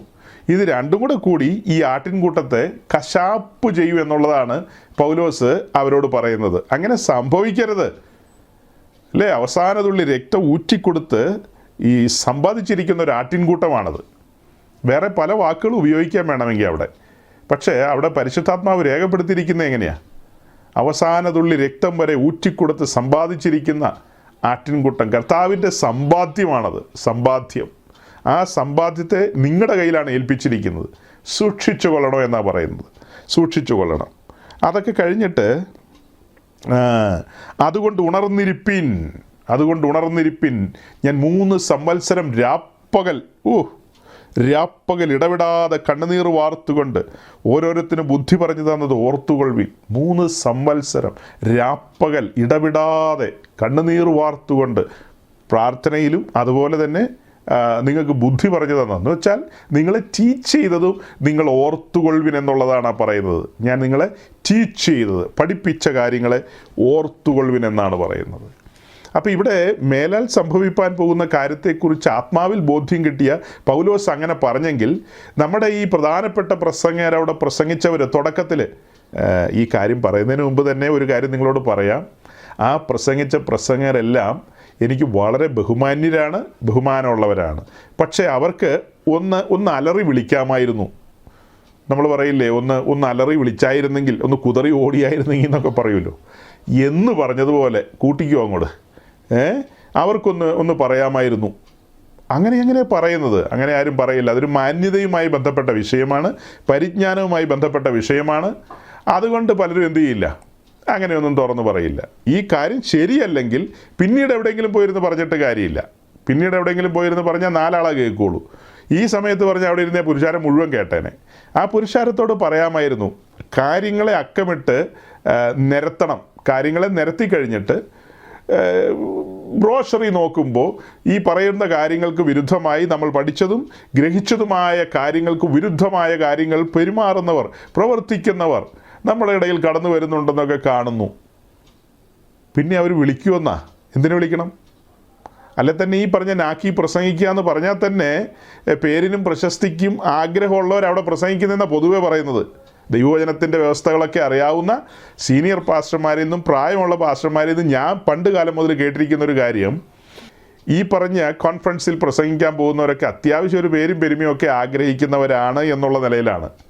പിന്നെ അവിടെ ചെന്ന് പ്രസംഗിച്ചു കഴിഞ്ഞാൽ അവിടെയുള്ള മറ്റ് സഭകളിലൊക്കെ പോകാം, ചില്ലറ വീഴും, അങ്ങനെ കുറച്ച് ചില്ലറയൊക്കെ ആയിട്ട് തിരിച്ചു പോരാം എന്നുള്ളതല്ലാതെ വേറെ പ്രത്യേകിച്ച് കാര്യമൊന്നുമില്ല. അതുപോലൊരു പ്രസിദ്ധനായ മലയാളക്കരയിലൊരു പാട്ടുകാരൻ, പിന്നെ ഒരു പാമ്പാടിക്കാരൻ പറഞ്ഞു വന്ന പുള്ളി അങ്ങ് കുമരകം ഭാഗത്തു നിന്നാണ് വണ്ടി കയറിയത്. വണ്ടി പോയി നിന്നത് പാമ്പാടിയിലാന്ന് മാത്രമേ ഉള്ളൂ. അങ്ങനെ ആ ചങ്ങാതിയും അവരൊക്കെ ഇങ്ങനെ കരയുന്ന ആൾക്കാരാണ്. കരഞ്ഞ് കാര്യങ്ങളൊക്കെ പറയും. സത്യവചനത്തിന് വിരുദ്ധമായി നിൽക്കുന്ന സത്യവചനത്തിന് വിരുദ്ധമായി നിൽക്കുന്ന നമ്മുടെ ടോപ്പിക്ക് ക്രൂശിൻ്റെ ശത്രുക്കളാണ്, ഓർത്തുകൊള്ളുക. ആ പ്രസംഗത്തിലേക്കൊക്കെ കൊണ്ടുവരാൻ പറ്റിയ ആളുകളാണ്. അവരുടെയൊക്കെ കൂടെ നിന്നുകൊണ്ട് ഒരു നന്നായിട്ട് ദൈവവചനം പ്രസംഗിക്കുന്ന ഒരു യൗവനക്കാരൻ ആ കൂടെ നിന്ന് ഫോട്ടോ ഒക്കെ എടുത്ത് ഈ സാമൂഹ്യ മാധ്യമങ്ങളിൽ പ്രസിദ്ധം ചെയ്യുന്നു. ഇത്തരക്കാരുടെ കൂട്ടത്തിൽ നിന്നൊക്കെ എന്തിനാണ് ഈ ഫോട്ടോ എടുക്കാനൊക്കെ പോകുന്നത്? അപ്പോൾ അദ്ദേഹമൊക്കെ ഇപ്പോൾ ഇങ്ങനെ പേരെടുത്ത് കയറി വരുന്ന യൗവനക്കാരനാണ്. അതുകൊണ്ട് ഞാനൊന്ന് സൂചിപ്പിച്ചതാണ്. അവരൊക്കെ തിരിച്ചറിയണം ദൈവവചനത്തിന് നിരക്കാത്ത കാര്യങ്ങൾ. അപ്പോൾ അങ്ങനെ നോക്കി പരിശുദ്ധന്മാരോട് കൂടെ നിന്ന് മാത്രമാണോ ഫോട്ടോ എടുക്കുകയുള്ളൂ എന്നൊക്കെ ചോദിച്ചാൽ, ഇങ്ങനെയൊരു കോൺഫറൻസിൽ പോയി നിന്ന് ഈ തെറ്റായ കാര്യത്തിന് വേണ്ടി അവിടെ തലകുത്തി വീണവൻ്റെ കൂടെ പോയി നിന്ന് ഫോട്ടോ എടുക്കേണ്ട കാര്യമില്ലെന്ന് ഞാൻ പറഞ്ഞതിൻ്റെ സാരം. ഈ അർജൻറ്റീനക്കാരൻ ഉന്തി വീഴ്ത്തി അവിടെ മൃതപ്രായരായി കിടന്നവരാണ് ഇവരൊക്കെ. അവരുടെ കൂടെ നിന്ന് അവിടെ ശരിയായ വചനം പറഞ്ഞ യൗവനക്കാരൻ കൂടെ നിന്ന് ഫോട്ടോ എടുക്കേണ്ട കാര്യമില്ല എന്നുള്ള സൂചനയാണ് പറഞ്ഞത്. ചിന്തിക്കാൻ പറ്റുന്നവർക്ക് ചിന്തിക്കാം. ഓക്കെ, ഈ കാര്യങ്ങൾ ഞാൻ പറഞ്ഞു വരുന്നത്, ഈ ശുശ്രൂഷകർക്ക് ഒന്ന് പറയാമായിരുന്നു, ആളുകൾക്കൊരു ജാഗ്രത കൊടുക്കാമായിരുന്നു. കാരണം അവരെ ജനം വിശ്വസിക്കുന്നതാണ്, അല്ലെങ്കിൽ അവരെ ജനം ട്രസ്റ്റ് ചെയ്യുന്ന ശുശ്രൂഷകരാണ്. കാരണം അവർ ശരിയായ വചനത്തിന് വേണ്ടി നിലകൊള്ളുന്നവരാണ്, സാക്ഷ്യമുള്ളവരാണ്.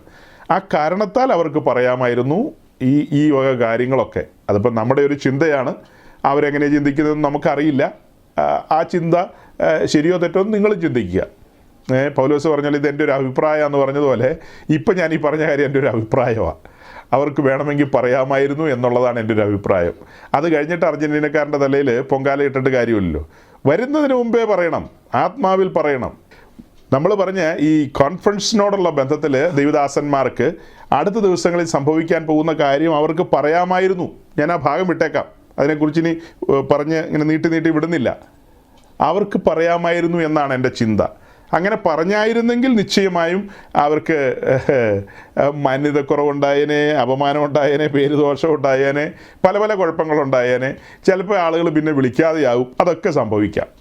അപ്പോൾ അതുകൊണ്ട് പരിക്കേൽക്കാത്ത നിലയിൽ തന്നെ അവർ ശരിയായ സത്യവചനം പറഞ്ഞു, പരിക്കേൽക്കാത്ത രീതിയിൽ കാര്യങ്ങളെ പറഞ്ഞു. അതാണ് അവിടെ സംഭവിച്ചിരിക്കുന്ന ഒരു കാര്യം. ചിന്തിക്കാൻ വേണ്ടി പറഞ്ഞതാണ്. അടുത്തൊരു കാര്യം, ഇതിനോടനുബന്ധിച്ച് അവിടെ ഇങ്ങനെ ആളുകൾ വീഴുകയൊക്കെ ചെയ്തല്ലോ, അതിലേക്കാണ് ഞാൻ പറഞ്ഞു വരുന്നത്. ഇത് ആമുഖമായി പറഞ്ഞതാണ്. അങ്ങനെ അവിടെ വീണ് കിടക്കുന്ന ആളുകളോടുള്ള ബന്ധത്തിലൊക്കെ ആളുകൾ വിവിധങ്ങളായ അഭിപ്രായങ്ങൾ രേഖപ്പെടുത്തുകയാണ്, വിവിധങ്ങളായ അഭിപ്രായങ്ങൾ. അപ്പം അതിന് മുൻപ് തന്നെ അവിടെ ശുശ്രൂഷിച്ച ഒരു ദേവദാസൻ അദ്ദേഹം പറയുന്നുണ്ട്, പല സ്ഥലത്തും ഇങ്ങനെ ആളുകൾ വീഴുന്നുണ്ടല്ലോ, അതിനോടുള്ള ബന്ധത്തിൽ ജനറലായിട്ട് പറഞ്ഞപ്പോൾ അദ്ദേഹം പറഞ്ഞു, ഞാൻ എൻ്റെ ജീവിതത്തിലെങ്ങും കണ്ടിട്ടില്ല, പരിശുദ്ധാത്മാവിൻ്റെ പ്രവർത്തനത്തിൽ ആളുകൾ ചത്തു വീണ് കിടക്കുന്ന പോലെ കിടക്കുന്നൊന്നും ഞാനെങ്ങും കണ്ടിട്ടില്ലെന്ന് ശരിയായ നിലയിൽ ദൈവവചനം പറയുന്ന ആ ദൈവദാസൻ പറയുകയാണ്. ഞാൻ എൻ്റെ ജീവിതത്തിൽ, എൻ്റെ ശുശ്രൂഷാനുഭവത്തിലും എങ്ങും കണ്ടിട്ടുമില്ല, കേട്ടിട്ടുമില്ല. പരിശുദ്ധാത്മാവ് ഒരുവൻ്റെ മേൽ വന്നു കഴിഞ്ഞാൽ അവൻ ചത്തതുപോലെ വീണ് കിടക്കുന്നതായിട്ടൊന്നും എങ്ങും കണ്ടിട്ടില്ലെന്നുള്ള രീതിയിൽ. അപ്പോൾ അതിന് വ്യാപകമായി വന്ന ഒരു കമൻ്റാണ്. ആ കമൻറ്റ് വെളിപ്പാട് ദിവസം 1-ാം അധ്യായം തുറന്നേ. അതിന് ഈ ന്യൂജൻ പെന്റിക്കോസ് ഗ്രൂപ്പുകളിലുള്ള ആളുകൾ അദ്ദേഹത്തെ ആക്രമിച്ചിട്ടുണ്ട്. അപ്പം ഞാനിത് അകലെ നിന്ന് കണ്ട കാര്യമാണ്. ആ ആക്രമണത്തിൽ അവർ പറയുന്നത്, താങ്കൾ വേദോസം വായിക്കുക. അദ്ദേഹം നല്ല പഠനമുള്ള മനുഷ്യനാണ്, നന്നായി വചനം പഠിക്കുകയും പ്രസംഗിക്കുകയും ചെയ്യുന്ന ആളാണ്, നല്ലൊരു കൂട്ടത്തെ നയിക്കുന്ന ഒരു ദൈവദാസനാണ്. അദ്ദേഹത്തോട് പറയുകയാണ്, താങ്കൾ ബൈബിൾ വായിക്കൂ, പഠിക്കൂ. അതിനവർ ഉപയോഗിക്കുന്ന വാക്യം ഏതാണെന്നറിയാമോ? വെളിപ്പാട് പുസ്തകം 1-ാം അധ്യായത്തിൻ്റെ 17-ാമത്തെ വാക്യം. ആ വാക്യം ഒന്ന് വായിച്ചേ. വെളിപ്പാട് പുസ്തകം 1-ാം അധ്യായത്തിൻ്റെ 17-ാം വാക്യം നമ്മൾ വായിക്കുമ്പോൾ പശ്ചാത്തലം മനസ്സിലാക്കണം. കർത്താവിൻ്റെ ശിഷ്യനായ യോഹന്നാൻ പത്മോസിൽ ഒരു തടവ് പുള്ളി എന്നുള്ള നിലയിൽ അവിടെ ആയിരിക്കുകയാണ്, തന്നെ നാട് കടത്തിയിരിക്കുകയാണ് ശരിക്കും. അങ്ങനത്തെ ഒരു പശ്ചാത്തലത്തിൽ താൻ അവിടെ ആയിരിക്കുമ്പോൾ താൻ ഒരു ദർശനത്തിലൂടെ ചില കാര്യങ്ങളെ കാണുകയാണ്. താൻ ആ കാണുന്ന കാഴ്ച, അതിന് മുകളിൽ അതിൻ്റെ 12-ാമത്തെ വാക്യം മുതൽ ഒരു ശബ്ദം താൻ കേൾക്കുകയാണ്. ആ കേട്ട ശബ്ദം എന്തെന്ന് കാണുവാൻ ഞാൻ തിരിഞ്ഞപ്പോൾ 7 പൊൻ നിലവിളക്കുകളെയും നിലവിളക്കുകളുടെ നടുവിൽ നിലയങ്കി ധരിച്ച് മാറത്ത് പൊൻകച്ച കെട്ടിയവനായി മനുഷ്യപുത്രനോട് സദൃശനായ ഒരുവനെയും കാണുകയാണ്. അങ്ങനെ അതിൻ്റെ വർണ്ണനകൾ താഴേക്ക്, അങ്ങനെ അത് ഗംഭീരമായി വർണ്ണിച്ച് താഴേക്ക് വന്ന് അവൻ്റെ ശബ്ദത്തെക്കുറിച്ചും അവനെക്കുറിച്ചും ആ തേജസ്സും മഹിമയും എല്ലാം വെളിപ്പെട്ട് വരിക. എന്നിട്ട് 17-ാം വാക്യത്തിലേക്ക് വരുമ്പോൾ പറയാണ്, അവനെ കണ്ടിട്ട് ഞാൻ മരിച്ചവനെ പോലെ അവൻ്റെ കാൽക്കൽ വീണു. അല്ലേ? ഗംഭീരമായൊരു ദർശനത്തിന് മുമ്പാകെ കർത്താവിൻ്റെ സാന്നിധ്യം അനുഭവിച്ചുകൊണ്ട് യോഹന്നാൻ അവൻ്റെ കാൽക്കൽ വീണെന്നാണ് പറയുന്നത്. അത് കഴിയുമ്പോൾ എന്താ സംഭവിക്കുന്നത്? അവൻ വലങ്കൈ എൻ്റെ മേൽ വെച്ചു, ഭയപ്പെടേണ്ട. വലങ്കൈ എൻ്റെ മേൽ വെച്ചു, ഭയപ്പെടേണ്ട. ഞാൻ ആദ്യനും അന്ത്യനും ജീവനുള്ളവനുമാകുന്നു. ഞാൻ മരിച്ചവനായിരുന്നു. അത് കഴിഞ്ഞിട്ട് പറയുന്നത് എന്താ? ഞാൻ മരിച്ചവനായിരുന്നു, എന്നാൽ ഞാൻ എന്നേക്കും ജീവിക്കുന്നു. അതുകൊണ്ട് യോഹന്നാനെ, നീ ഭയപ്പെടേണ്ട. യോഹന്നാൻ ഇപ്പം മരിച്ചവനെ പോലെയായി. മരിച്ചുപോയി എന്നല്ലല്ലോ, മരിച്ചവനെ പോലെയായി.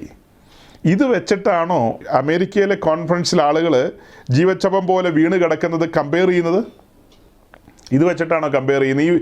ഈ വാക്യം വെച്ചിട്ടാണോ കമ്പയർ ചെയ്യുന്നത്? അതെങ്ങനെ ശരിയാവും? ഈ വാക്യപ്രകാരം യോഹന്നാൻ ഒരു ഗംഭീരമായ ദർശനത്തിലേക്ക് പോവുകയാണ്. പ്രീ പ്ലാൻഡ് അല്ല. അവിടെ പൗലോസോ പത്രോസോ മറ്റേതെങ്കിലും അപ്പോസ്തലന്മാരോ മുൻപിൽ നിന്നിട്ട് യേശുവിൻ നാമത്തിൽ ടച്ച് എന്ന് പറഞ്ഞപ്പോൾ യോഹന്നാൻ താഴെ വീണതല്ല അത്. അല്ലെങ്കിൽ യോഹന്നാൻ്റെ ഈ നെറ്റിയുടെ 2 സൈഡിലും ഇങ്ങനെ പിടിച്ച് ഇങ്ങനെ ഇട്ട് ഉരുട്ടി കറക്കി യോഹന്നാനെ പിന്നിലേക്ക് തള്ളി, അതായത് മലന്ന് വീഴുക എന്ന് പറയും. അങ്ങനെ യോഹന്നാൻ മലന്ന് വീഴുകയല്ലായിരുന്നു. യോഹന്നാൻ മലന്ന് വീഴുകയാണോ ചെയ്തത്? അങ്ങനെയല്ല. നമ്മൾ മുന്നമേ പറഞ്ഞിട്ടുള്ളൊരു കാര്യമാണല്ലോ, എസെക്കിയേലിൻ്റെ പുസ്തകത്തിലും ദാനിയേലിൻ്റെ പുസ്തകത്തിലും കണ്ടിട്ടുള്ള കാര്യമാണ്. അതായത് അവർ സ്വർഗീയ ദർശനങ്ങളെ കണ്ട സമയത്ത് ദൈവസന്നിധിയിൽ, യഹോവയായ ദൈവത്തിൻ്റെ സന്നിധിയിൽ അവർ കവിണ്ണ് വീണെന്നാണ് നമ്മൾ വായിക്കുന്നത്. വാക്യങ്ങൾ എല്ലായിടത്തും വായിപ്പിക്കുന്നില്ല, ഞാൻ ഓടിച്ചു പറയാണ്. അവിടെ അവർ കവിണ്ണ് വീണെന്നാണ് നമ്മൾ കാണുന്നത്, മലന്ന് വീണെന്നല്ല കാണുന്നത്, കവിണ്ണ് വീണെന്നാണ് കാണുന്നത്. അങ്ങനെയല്ലേ കാണുന്നത്? ദാനിയേലും അങ്ങനെ തന്നെയായിരുന്നു, ഏതാണ്ട് ഒരു മരിച്ചവനെ പോലെയായി. പക്ഷെ അത് കഴിഞ്ഞിട്ട് ദാനിയേൽ കാണുന്ന ദർശനങ്ങൾ എന്താണ്? മേലാൽ സംഭവിക്കാനുള്ള കാര്യങ്ങളുടെ ആഴങ്ങളാണ് ദാനിയേൽ കാണുന്നത്. ഈ വീഴ്ചയോടുള്ള ബന്ധത്തിൽ ദാനിയേൽ കാണുന്ന കാര്യങ്ങൾ അങ്ങനെയാണ്. വീണ് കഴിഞ്ഞിട്ട് നിങ്ങളിങ്ങനെയുള്ള കാര്യങ്ങൾ കാണുകയും ദൈവസഭയ്ക്കും ദൈവരാജ്യത്തിനും പ്രയോജനപ്പെടുകയാണെങ്കിൽ ഓക്കെ, താങ്ക് യു, നമുക്ക് വീണ്ടും കാണാം. ഇത് ചുമ്മാ പോത്തുപോലെ ഇങ്ങനെ വീണ് കിടക്കുക, യാതൊരു ഗുണമില്ല, പ്രയോജനമില്ലാതെ എഴുന്നേറ്റ് വന്നു കഴിഞ്ഞിട്ട് ജീവിതം പിന്നെയും ദുരന്തമായി പോവുക പലരുടെയും. ഇവിടെ അങ്ങനെയല്ല ദാനിയേലിൻ്റെ കാര്യത്തിൽ, അങ്ങനെയല്ല എസെക്കിയേലിൻ്റെ കാര്യത്തിൽ, അങ്ങനെയല്ല യോഹന്നാൻ്റെ കാര്യത്തിൽ. യോഹന്നാൻ പിന്നെ കാണുന്ന കാഴ്ചകളും മേലാൽ സംഭവിക്കാനുള്ള കാര്യങ്ങളും ആ കാര്യങ്ങളെക്കുറിച്ചുള്ള വെളിപ്പാടുകളൊക്കെ പ്രാപിക്കുകയാണ്. അപ്പോൾ ഈ ഗംഭീര ദർശനത്തിന് മുമ്പാകെ യോഹന്നാൻ മരിച്ചവനെ പോലെ ആയി എന്ന് പറയുമ്പോൾ അമേരിക്കയിൽ നടന്ന ഈ കോൺഫറൻസിൽ അല്ലെങ്കിൽ വേറെ പല സ്ഥലത്തും നടക്കുന്നുണ്ടല്ലോ ഇത്തരം കോൺഫറൻസുകളും മീറ്റിങ്ങുകളും കൺവെൻഷനുകളൊക്കെ, അവിടെയൊക്കെ ഇങ്ങനെ മറിഞ്ഞു വീഴുകയും തലകുത്തി വീഴുകയൊക്കെ ചെയ്യുന്ന ആളുകൾ അവരുടെ വ്യക്തിപരമായ ജീവിതത്തിൽ ഒരു ക്യാരക്ടർ ഫോർമേഷൻ സംഭവിക്കുന്നുണ്ടോ? അവരുൾപ്പെട്ട് നിൽക്കുന്ന ആ സമൂഹത്തിന് എന്തെങ്കിലും ആത്മീയമായ പ്രയോജനങ്ങൾ അവരിലൂടെ ലഭിക്കുന്നുണ്ടോ? ഇതൊക്കെ ചോദ്യങ്ങളല്ലേ.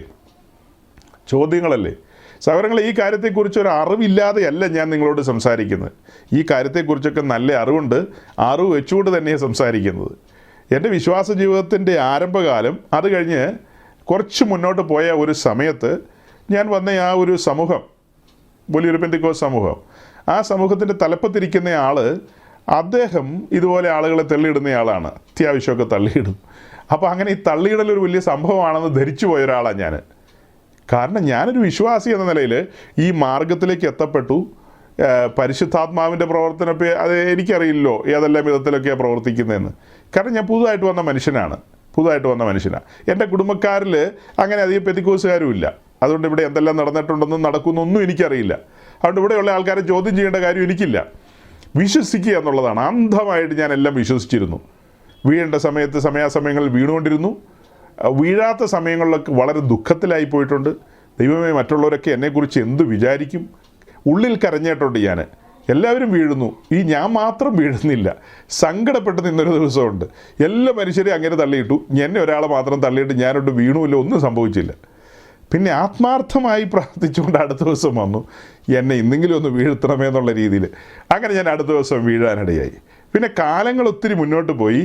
ഞാനൊരു വിശ്വാസി എന്നുള്ളതൊരു നിലയിൽ നിന്ന് ഒരു ശുശ്രൂഷകനിലേക്കുള്ള ഒരു യാത്രയിലായിരുന്നു.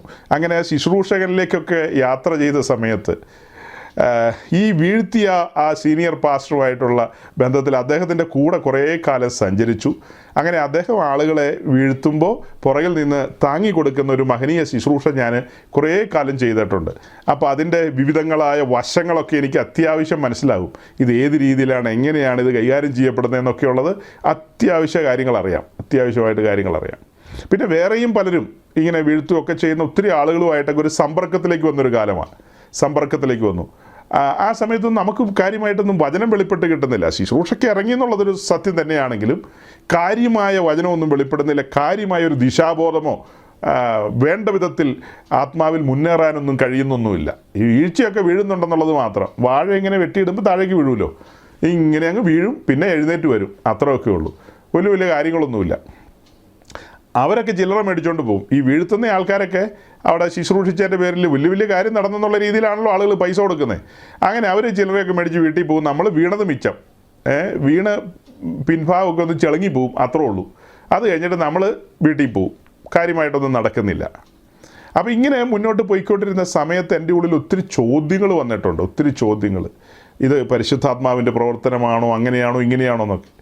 ഒരിക്കൽ ഒരാൾ, അദ്ദേഹം ഇച്ചിരി പ്രസിദ്ധനാണ്, അദ്ദേഹത്തിൻ്റെ ശുശ്രൂഷയിൽ ഒരു 3-4 കസേരകൾക്ക് അപ്പുറം തെറിച്ചുപോയി. ആ സംഭവം എനിക്ക് ഇന്നെന്ന പോലെ ഓർമ്മയുണ്ട്. ഒരു കണ്ണിലൊക്കെ ഇരുട്ട് വന്ന് കയറിയതുപോലെ, ബോധം നഷ്ടപ്പെട്ടു പോയതുപോലെ അത് തെറിച്ചു പോവുകയായിരുന്നു. ചിലരൊക്കെ പറയുന്നത് തട്ടിപ്പാന്നൊക്കെ. ഒരിക്കലുമല്ല. അവിടെ ഒരു ആത്മവ്യാപാരമുണ്ട്. അല്ലാതെയല്ല ഇത് നടക്കുന്നത്.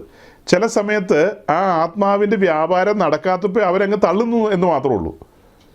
ആ വ്യാപാരം നടക്കാത്തപ്പോൾ ഈ കക്ഷികൾ എന്ത് ചെയ്യുന്നു? ഈ ശുശ്രൂഷകർ അവർ തള്ളി ആളുകളെ വീഴ്ത്താൻ നോക്കുന്നു. കാരണം അങ്ങനെ വീഴ്ത്തിയില്ലെങ്കിൽ അവർക്ക് അവരുടെ ശുശ്രൂഷയ്ക്ക് എന്തോ മാനഹാനി വന്നതുപോലെയോ കുഴപ്പങ്ങളായിട്ട് അവർക്ക് തോന്നും. അതുകൊണ്ടാണ് അങ്ങനെ തള്ളി വീഴുന്നത്.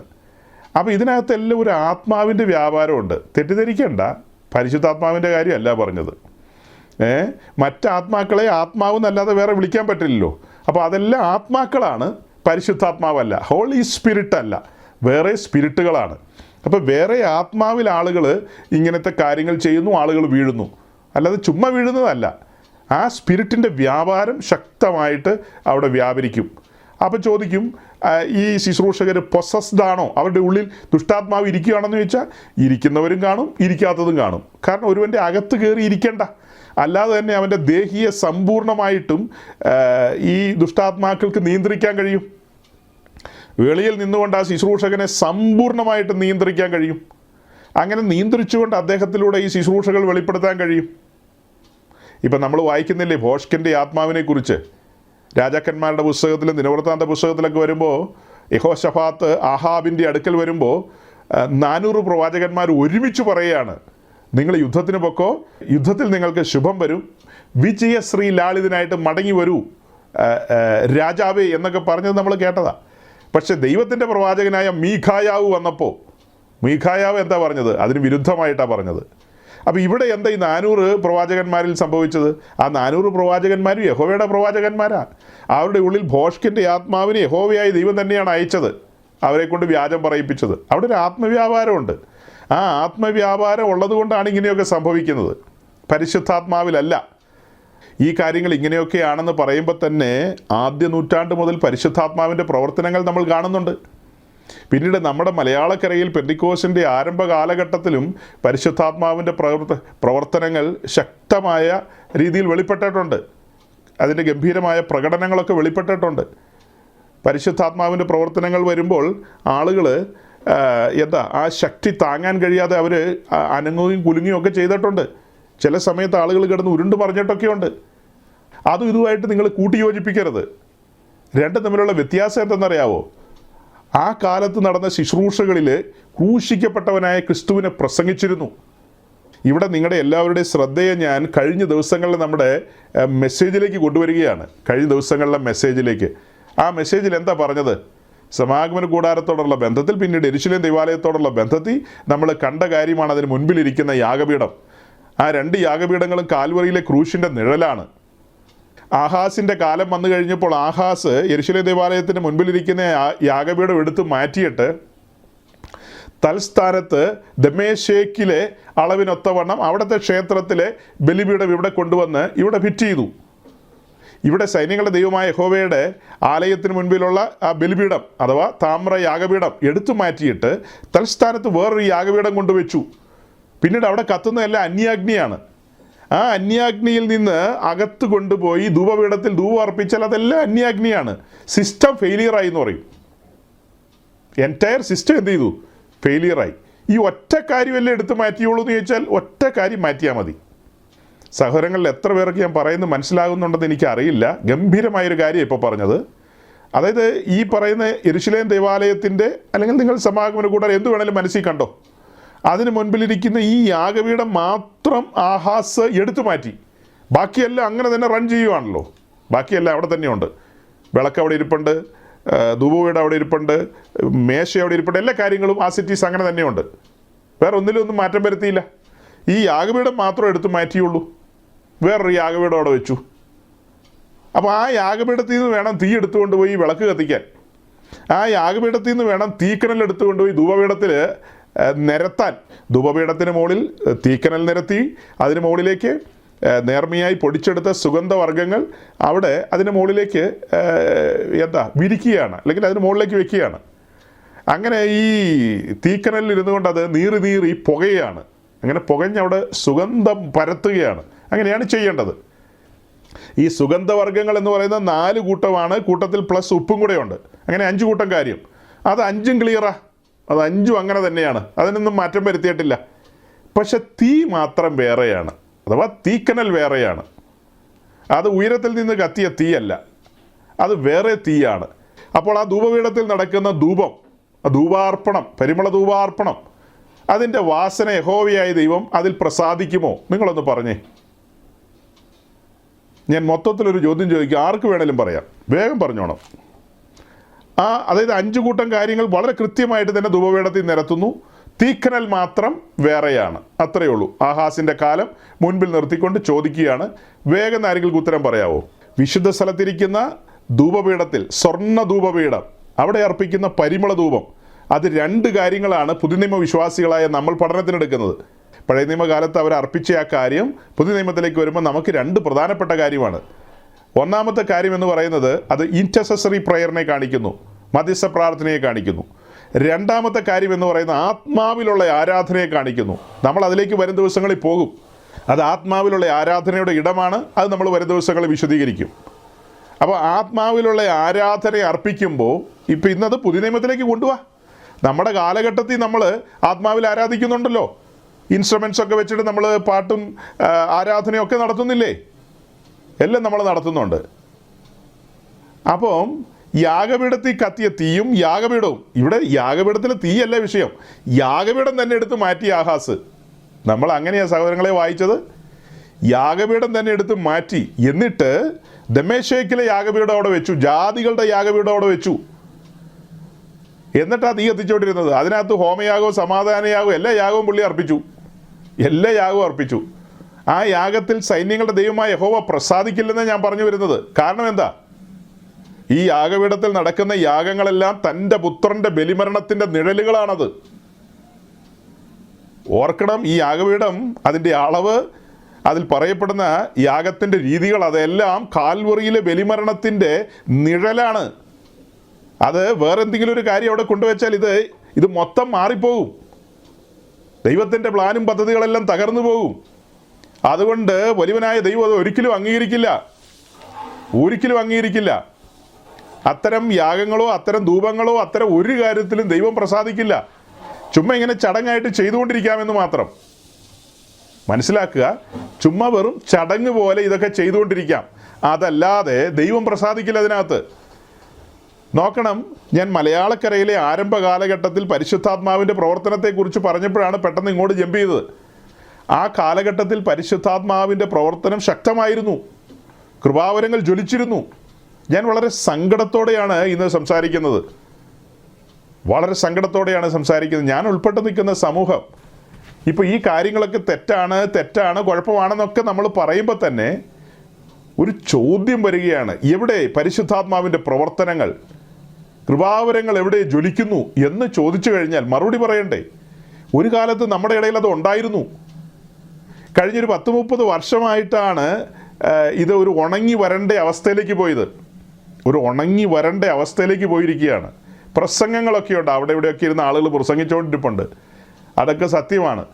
പക്ഷേ പരിശുദ്ധാത്മാവിൻ്റെ ശക്തിയേറിയ ചലനം, പണ്ട് ഞാൻ നിങ്ങളുടെ നടുവിൽ പറഞ്ഞൊരു കാര്യമാണ്. കൊച്ചുവാപ്പിനെ നിങ്ങൾ ഓർക്കുന്നില്ലേ? എല്ലാവരും മറന്നു കാണും. കൊച്ചുവാപ്പി, പെന്തിക്കോസുകാർ അന്യഭാഷ പറയുന്നത് കേൾക്കാനും പിന്നീട് അതിനെ അനുകരിക്കാനും കളിയാക്കാനും ഒക്കെ വേണ്ടി കള്ളും കുടിച്ചിട്ട് പിന്നെ കയ്യിലുള്ള കുപ്പി പോരുന്ന വഴിക്ക് വാഴയുടെ ചോട്ടി കുഴിച്ചിട്ടിട്ട് കൊച്ചുപാപ്പി വന്നിട്ട് പെന്തിക്കോസുകാരുടെ മീറ്റിങ്ങിൻ്റെ പിന്നിലിരിക്കുക. അവിടെ ഉപവാസ പ്രാർത്ഥന നടന്നുകൊണ്ടിരിക്കുകയാണ്.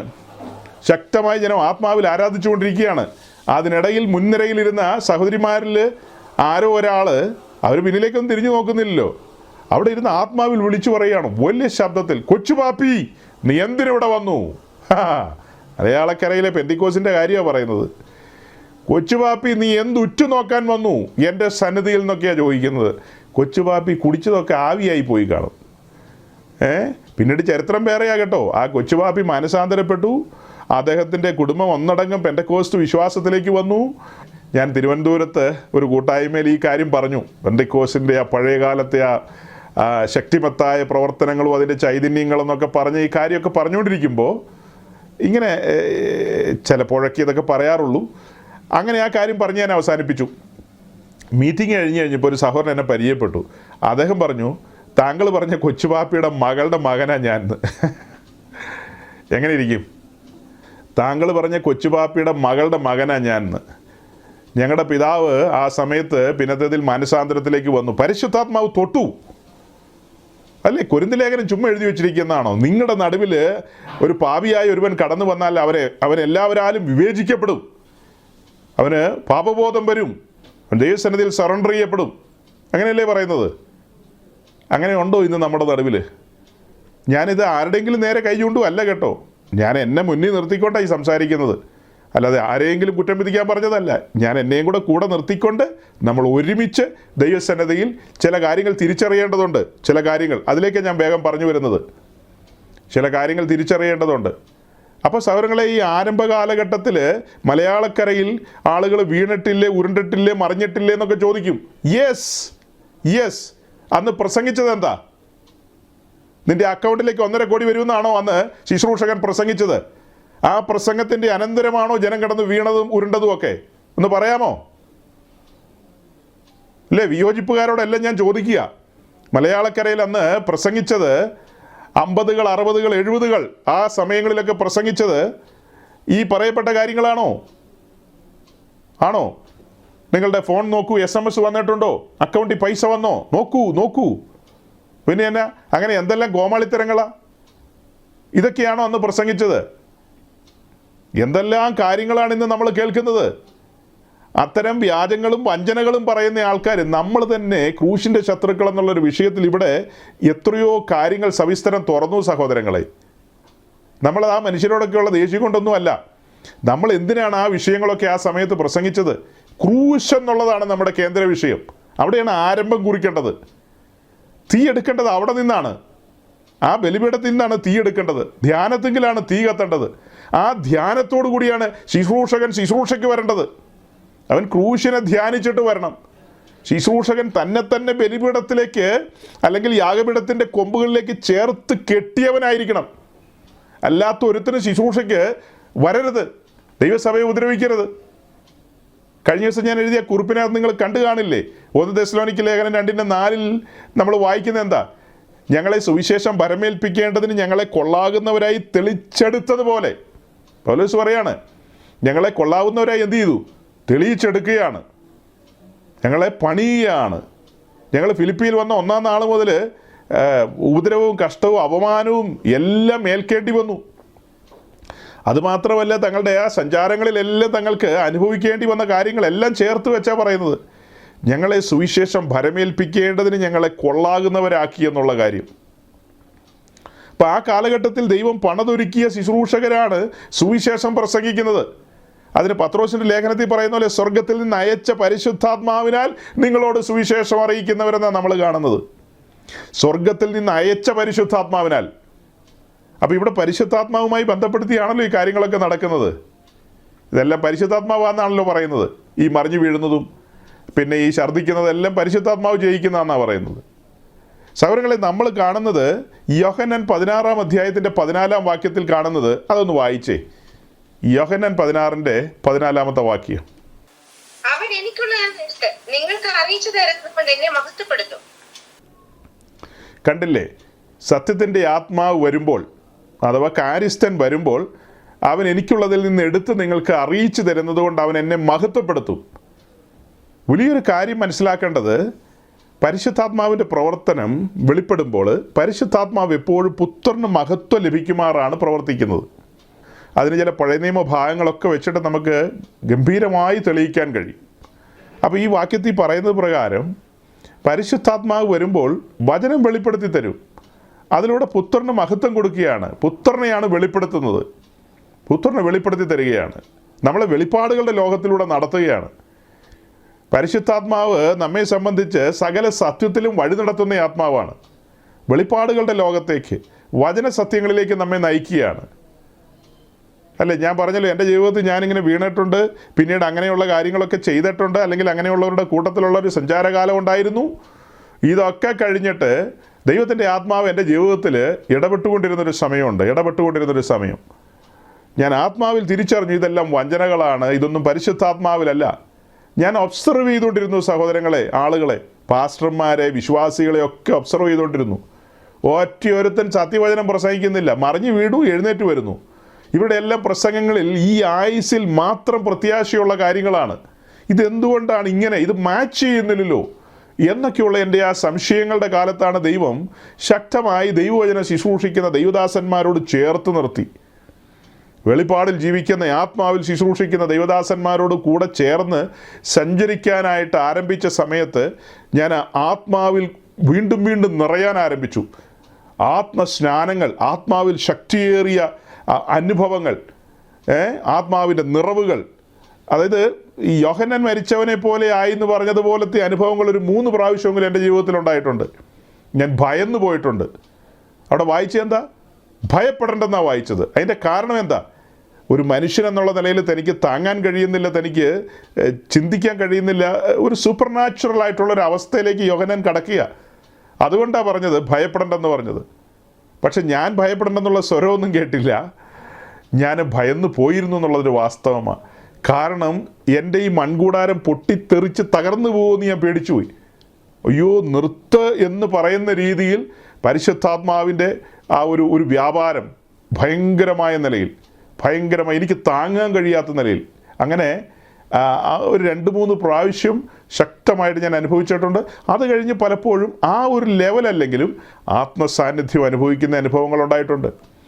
അതിന് ശേഷം എൻ്റെ ജീവിതത്തിലുണ്ടായ മാറ്റം എന്ന് പറയുന്നത് വചനത്തിന് വേണ്ടി ഒരു ദാഹം. ശരിയായ സത്യവചനം പ്രസംഗിക്കുന്ന ഏത് കാസർഗോഡാണേലും ഞാൻ ഇല്ലാത്ത വണ്ടിക്കൂലി ചിലവാക്കിയിട്ടാണേലും വേണേൽ പോകും. വചനം കേൾക്കാനുള്ള വലിയ ദാഹം എന്നിൽ വന്നു. പരിശുദ്ധാത്മാവിൻ്റേതായ ആ ഒരു കവിഞ്ഞൊഴുക്കിൻ്റെ അനുഭവങ്ങളൊക്കെ വന്നപ്പോൾ, അതായത് വെള്ളത്തിലിറങ്ങി എങ്ങനെ സ്നാനപ്പെട്ട് വന്നോ അത് സമ്പൂർണ്ണമായിട്ടും നമ്മളങ്ങ് മുങ്ങുകയല്ലേ, അതുപോലെ ആത്മാവിൻ്റെ നദിയിൽ പലപ്പോഴായിട്ട് മുങ്ങാനിടയായ അനുഭവങ്ങൾ, അത് ഭയങ്കര അനുഭവങ്ങളാണതെല്ലാം. അതിന് ശേഷം ഉണ്ടായ ആ ഒരു മാറ്റം, ഈ വിഷയത്തിൽ മറ്റൊരാളുടെ ഒപ്പീനിയനൊന്നും എനിക്ക് ചോദിച്ചിട്ട് പറയേണ്ട ആവശ്യമില്ല, സ്വന്തം അനുഭവമാണ് പറയുന്നത്. പിന്നീട് എനിക്ക് വചനത്തിന് വേണ്ടിയ ദാഹമാണ്. അങ്ങനെ ആ സത്യവചനത്തിന് വേണ്ടിയ ദാഹം, ഉപദേശത്തിന് വേണ്ടിയ ബോധ്യം, ഉപദേശത്തിൽ നിൽക്കണമെന്നുള്ള ചിന്ത, എൻ്റെ വിശ്വാസങ്ങളെ ഏറ്റുപറയാനും അതിനെ മുറുകെ പിടിക്കാനും വേണ്ടിയുള്ളൊരു ത്വര എൻ്റെ ഉള്ളിൽ വന്നു. കർത്താവിനോടുള്ള സ്നേഹത്തിൽ അനുദിനം വർദ്ധിച്ചു വരികയാണ്. അകത്ത് വലിയൊരു കത്തിയതായിട്ട് എനിക്ക് മനസ്സിലായി. ആത്മാവിൻ്റെ ഒരു കത്തൽ, ദൈവസ്നേഹത്തിൻ്റെ ഒരു കത്തൽ അകത്ത് വന്നു. തീ പിടിച്ചെന്ന് പറഞ്ഞാൽ മതിയല്ലോ. ഇപ്പം ഞാനിത് പറയുമ്പോൾ ലൂക്കോസ് 24 മുമ്പിൽ വെച്ചുകൊണ്ടാണ് കേട്ടോ പറയുന്നത്. കർത്താവ് എമൗസിലേക്ക് പോയ ശിഷ്യന്മാരോട് സംസാരിച്ചു കൊണ്ടിരുന്നപ്പോൾ അവരുടെ അകം കത്ത് പിടിപ്പിക്കുകയായിരുന്നു. ആ കത്തിയ തീ ഇന്ന് വരെ കെട്ടുപോയിട്ടില്ല. കെടാതെ മരണം വരെ സൂക്ഷിക്കണമെന്നാണ് എൻ്റെ ആഗ്രഹം. മനസ്സിലായോ? അത് കഴിഞ്ഞിട്ട് പിന്നീട് ശുശ്രൂഷയിലുണ്ടായ പുരോഗതികൾ, മുന്നേറ്റങ്ങൾ, വ്യക്തിജീവിതത്തിൽ ഒരു ദൈവവൈതൽ എന്നുള്ള നിലയിൽ, വ്യക്തിപരമായ ജീവിതത്തിൽ എനിക്ക് ഒരിക്കലും പ്രാപ്യമല്ലാത്ത നിലയിൽ കിടന്ന കുറേ പുസ്തകങ്ങളുണ്ട്, വിശേഷിച്ച് ലിവിയ പുസ്തകമൊക്കെ. ഞാൻ വിശ്വാസത്തിൽ വന്ന കാലത്ത് ഞങ്ങളുടെ ലോക്കൽ ചർച്ചിലെ പാസ്റ്ററോട് ചോദിച്ചിട്ടുണ്ട്, ഈ പുസ്തകത്തിൽ പറയുന്ന കാര്യങ്ങളൊക്കെ എന്താണ്? ആടിനെ മേടിച്ചു, കാളയെ അറുത്തു, ഇങ്ങനെ കുറേ കാര്യങ്ങൾ കാണുന്നുണ്ടല്ലോ, രക്തം അവിടെ കൊണ്ടുപോയി രക്തം ഇവിടെ ഒഴിച്ചു എന്നൊക്കെ. ഇപ്പം അതൊന്നും അറിയണ്ട, അതൊക്കെ സമയമാകുമ്പോൾ പിന്നെ അറിഞ്ഞാൽ മതി എന്ന് പറഞ്ഞു. ഇന്ന് വരെ പുള്ളി അതിനെക്കുറിച്ചൊന്നും പറഞ്ഞിട്ടില്ല. എന്തായാലും എൻ്റെ ദാഹവും എൻ്റെ ആഗ്രഹവും അറിയാവുന്ന കർത്താവ് പിന്നീട് ആ പുസ്തകങ്ങളിൽ നിന്ന് വരെ പല കാര്യങ്ങളും തുറന്നു തന്നു. ലേവ്യ പുസ്തകമാകട്ടെ, സംഖ്യാപുസ്തകമാകട്ടെ, പുറപ്പാട് പുസ്തകമാകട്ടെ. പുറപ്പാട് പുസ്തകത്തെ മുൻനിർത്തിക്കൊണ്ട് നമ്മുടെ സൺഡേയിലെ ന്യൂസിലാൻഡ് മീറ്റിങ്ങിൽ 2 വർഷക്കാലം ആ സമാഗമന കൂടാരം എന്നൊരു വിഷയം നമ്മൾ ഒരുമിച്ച് പഠിച്ചത്. 2 വർഷക്കാലം അല്ലേ? സമാഗമന കൂടാരം എന്നൊരു വിഷയം ന്യൂസിലാൻഡ് മീറ്റിങ്ങിൽ 2 വർഷക്കാലമാണ് പഠിച്ചത്. ഞാനും പഠിച്ചു, നിങ്ങളും പഠിച്ചു, നമ്മൾ ഒരുമിച്ച് പഠിക്കുകയായിരുന്നു, ധ്യാനിക്കുകയായിരുന്നു. അതൊക്കെ ഞാൻ പറഞ്ഞു വരുന്നതിൻ്റെ കാരണം എന്താ? അതൊക്കെ കുറേ കഴിഞ്ഞിട്ടുള്ള പിന്നീടുള്ള കാര്യമാണ്. വളരെ കാലങ്ങൾക്ക് ശേഷമാണ് ആ കാര്യമൊക്കെ ഞാൻ പറയുന്നത്. പക്ഷെ അതിനൊക്കെ മുൻപ് ഇങ്ങനെയൊക്കെയുള്ള ആ ഒരു ആത്മാനുഭവങ്ങളിൽ നിന്ന് പിന്നീട് ഞാൻ മനസ്സിലാക്കുന്നത്, ഈ ആയുസ്സിൽ മാത്രം പ്രത്യാശയുള്ള പ്രസംഗങ്ങൾ കേട്ടാൽ എനിക്ക് അരോചകത്വമായി തുടങ്ങി. ഞാൻ അങ്ങനത്തെ പ്രസംഗം കേൾക്കില്ല. ഞാൻ അവരെ ബോയ്ക്കോട്ട് ചെയ്യാൻ തുടങ്ങി. അങ്ങനത്തെ സ്ഥലങ്ങളിൽ എനിക്കൊരു 10 മിനിറ്റ് ഇരിക്കാൻ പറ്റാത്ത അവസ്ഥയായി. എനിക്കൊരു കൺവെൻഷനും പോകാൻ പറ്റാത്ത സാഹചര്യമായി. അതെന്താ?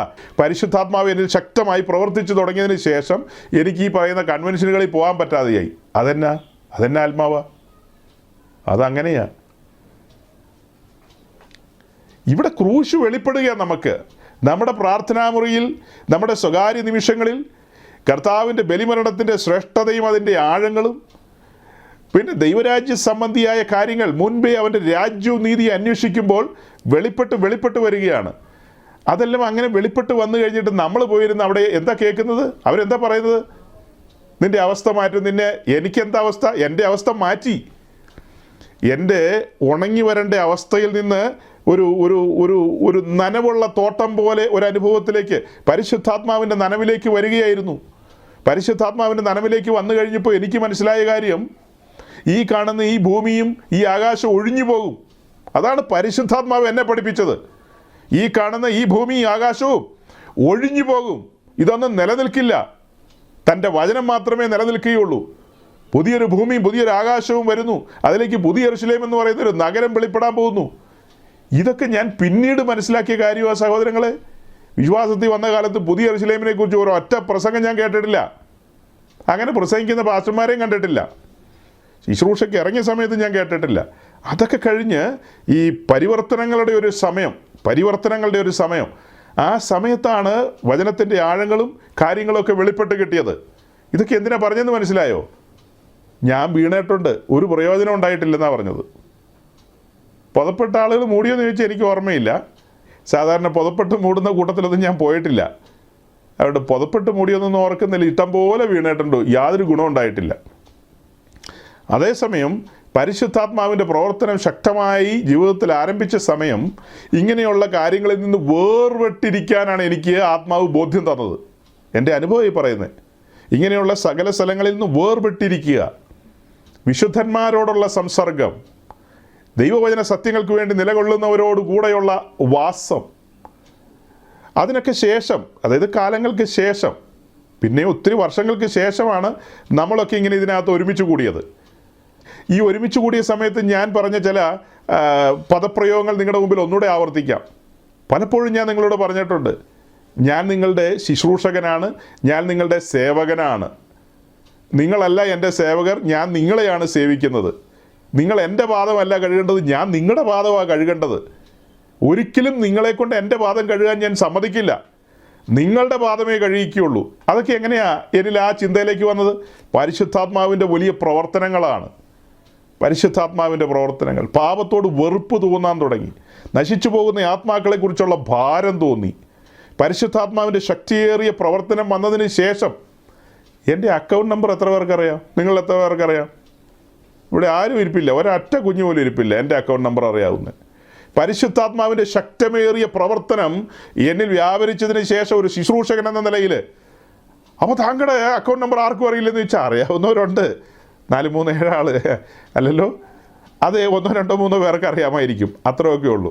അത് വളരെ വർഷങ്ങളായിട്ടുള്ള പല നിലകളിലുള്ള ആ അറിവും ബോധ്യങ്ങളുമാണത്. ഇതൊക്കെ എന്തിനാ പറഞ്ഞതെന്ന് മനസ്സിലായോ? പരിശുദ്ധാത്മാവിൻ്റെ പ്രവർത്തനമാണെങ്കിൽ പലതിനോടും വിരക്തി തോന്നും, എന്നാൽ ചില കാര്യത്തിനോടുള്ള വലിയ താല്പര്യവും തോന്നും. രണ്ട് രീതിയിലാണ് പറയുന്നത്. ചിലതിനോട് വിരക്തി തോന്നും, ചിലതിനോട് വലിയ അടുപ്പവും താല്പര്യവും മമതയും വരും. വചനത്തിന് വേണ്ടിയ ദാഹം, ആത്മാവിൻ്റെ നദിയിലിരിക്കാനുള്ള ആ ഒരു ആഗ്രഹം.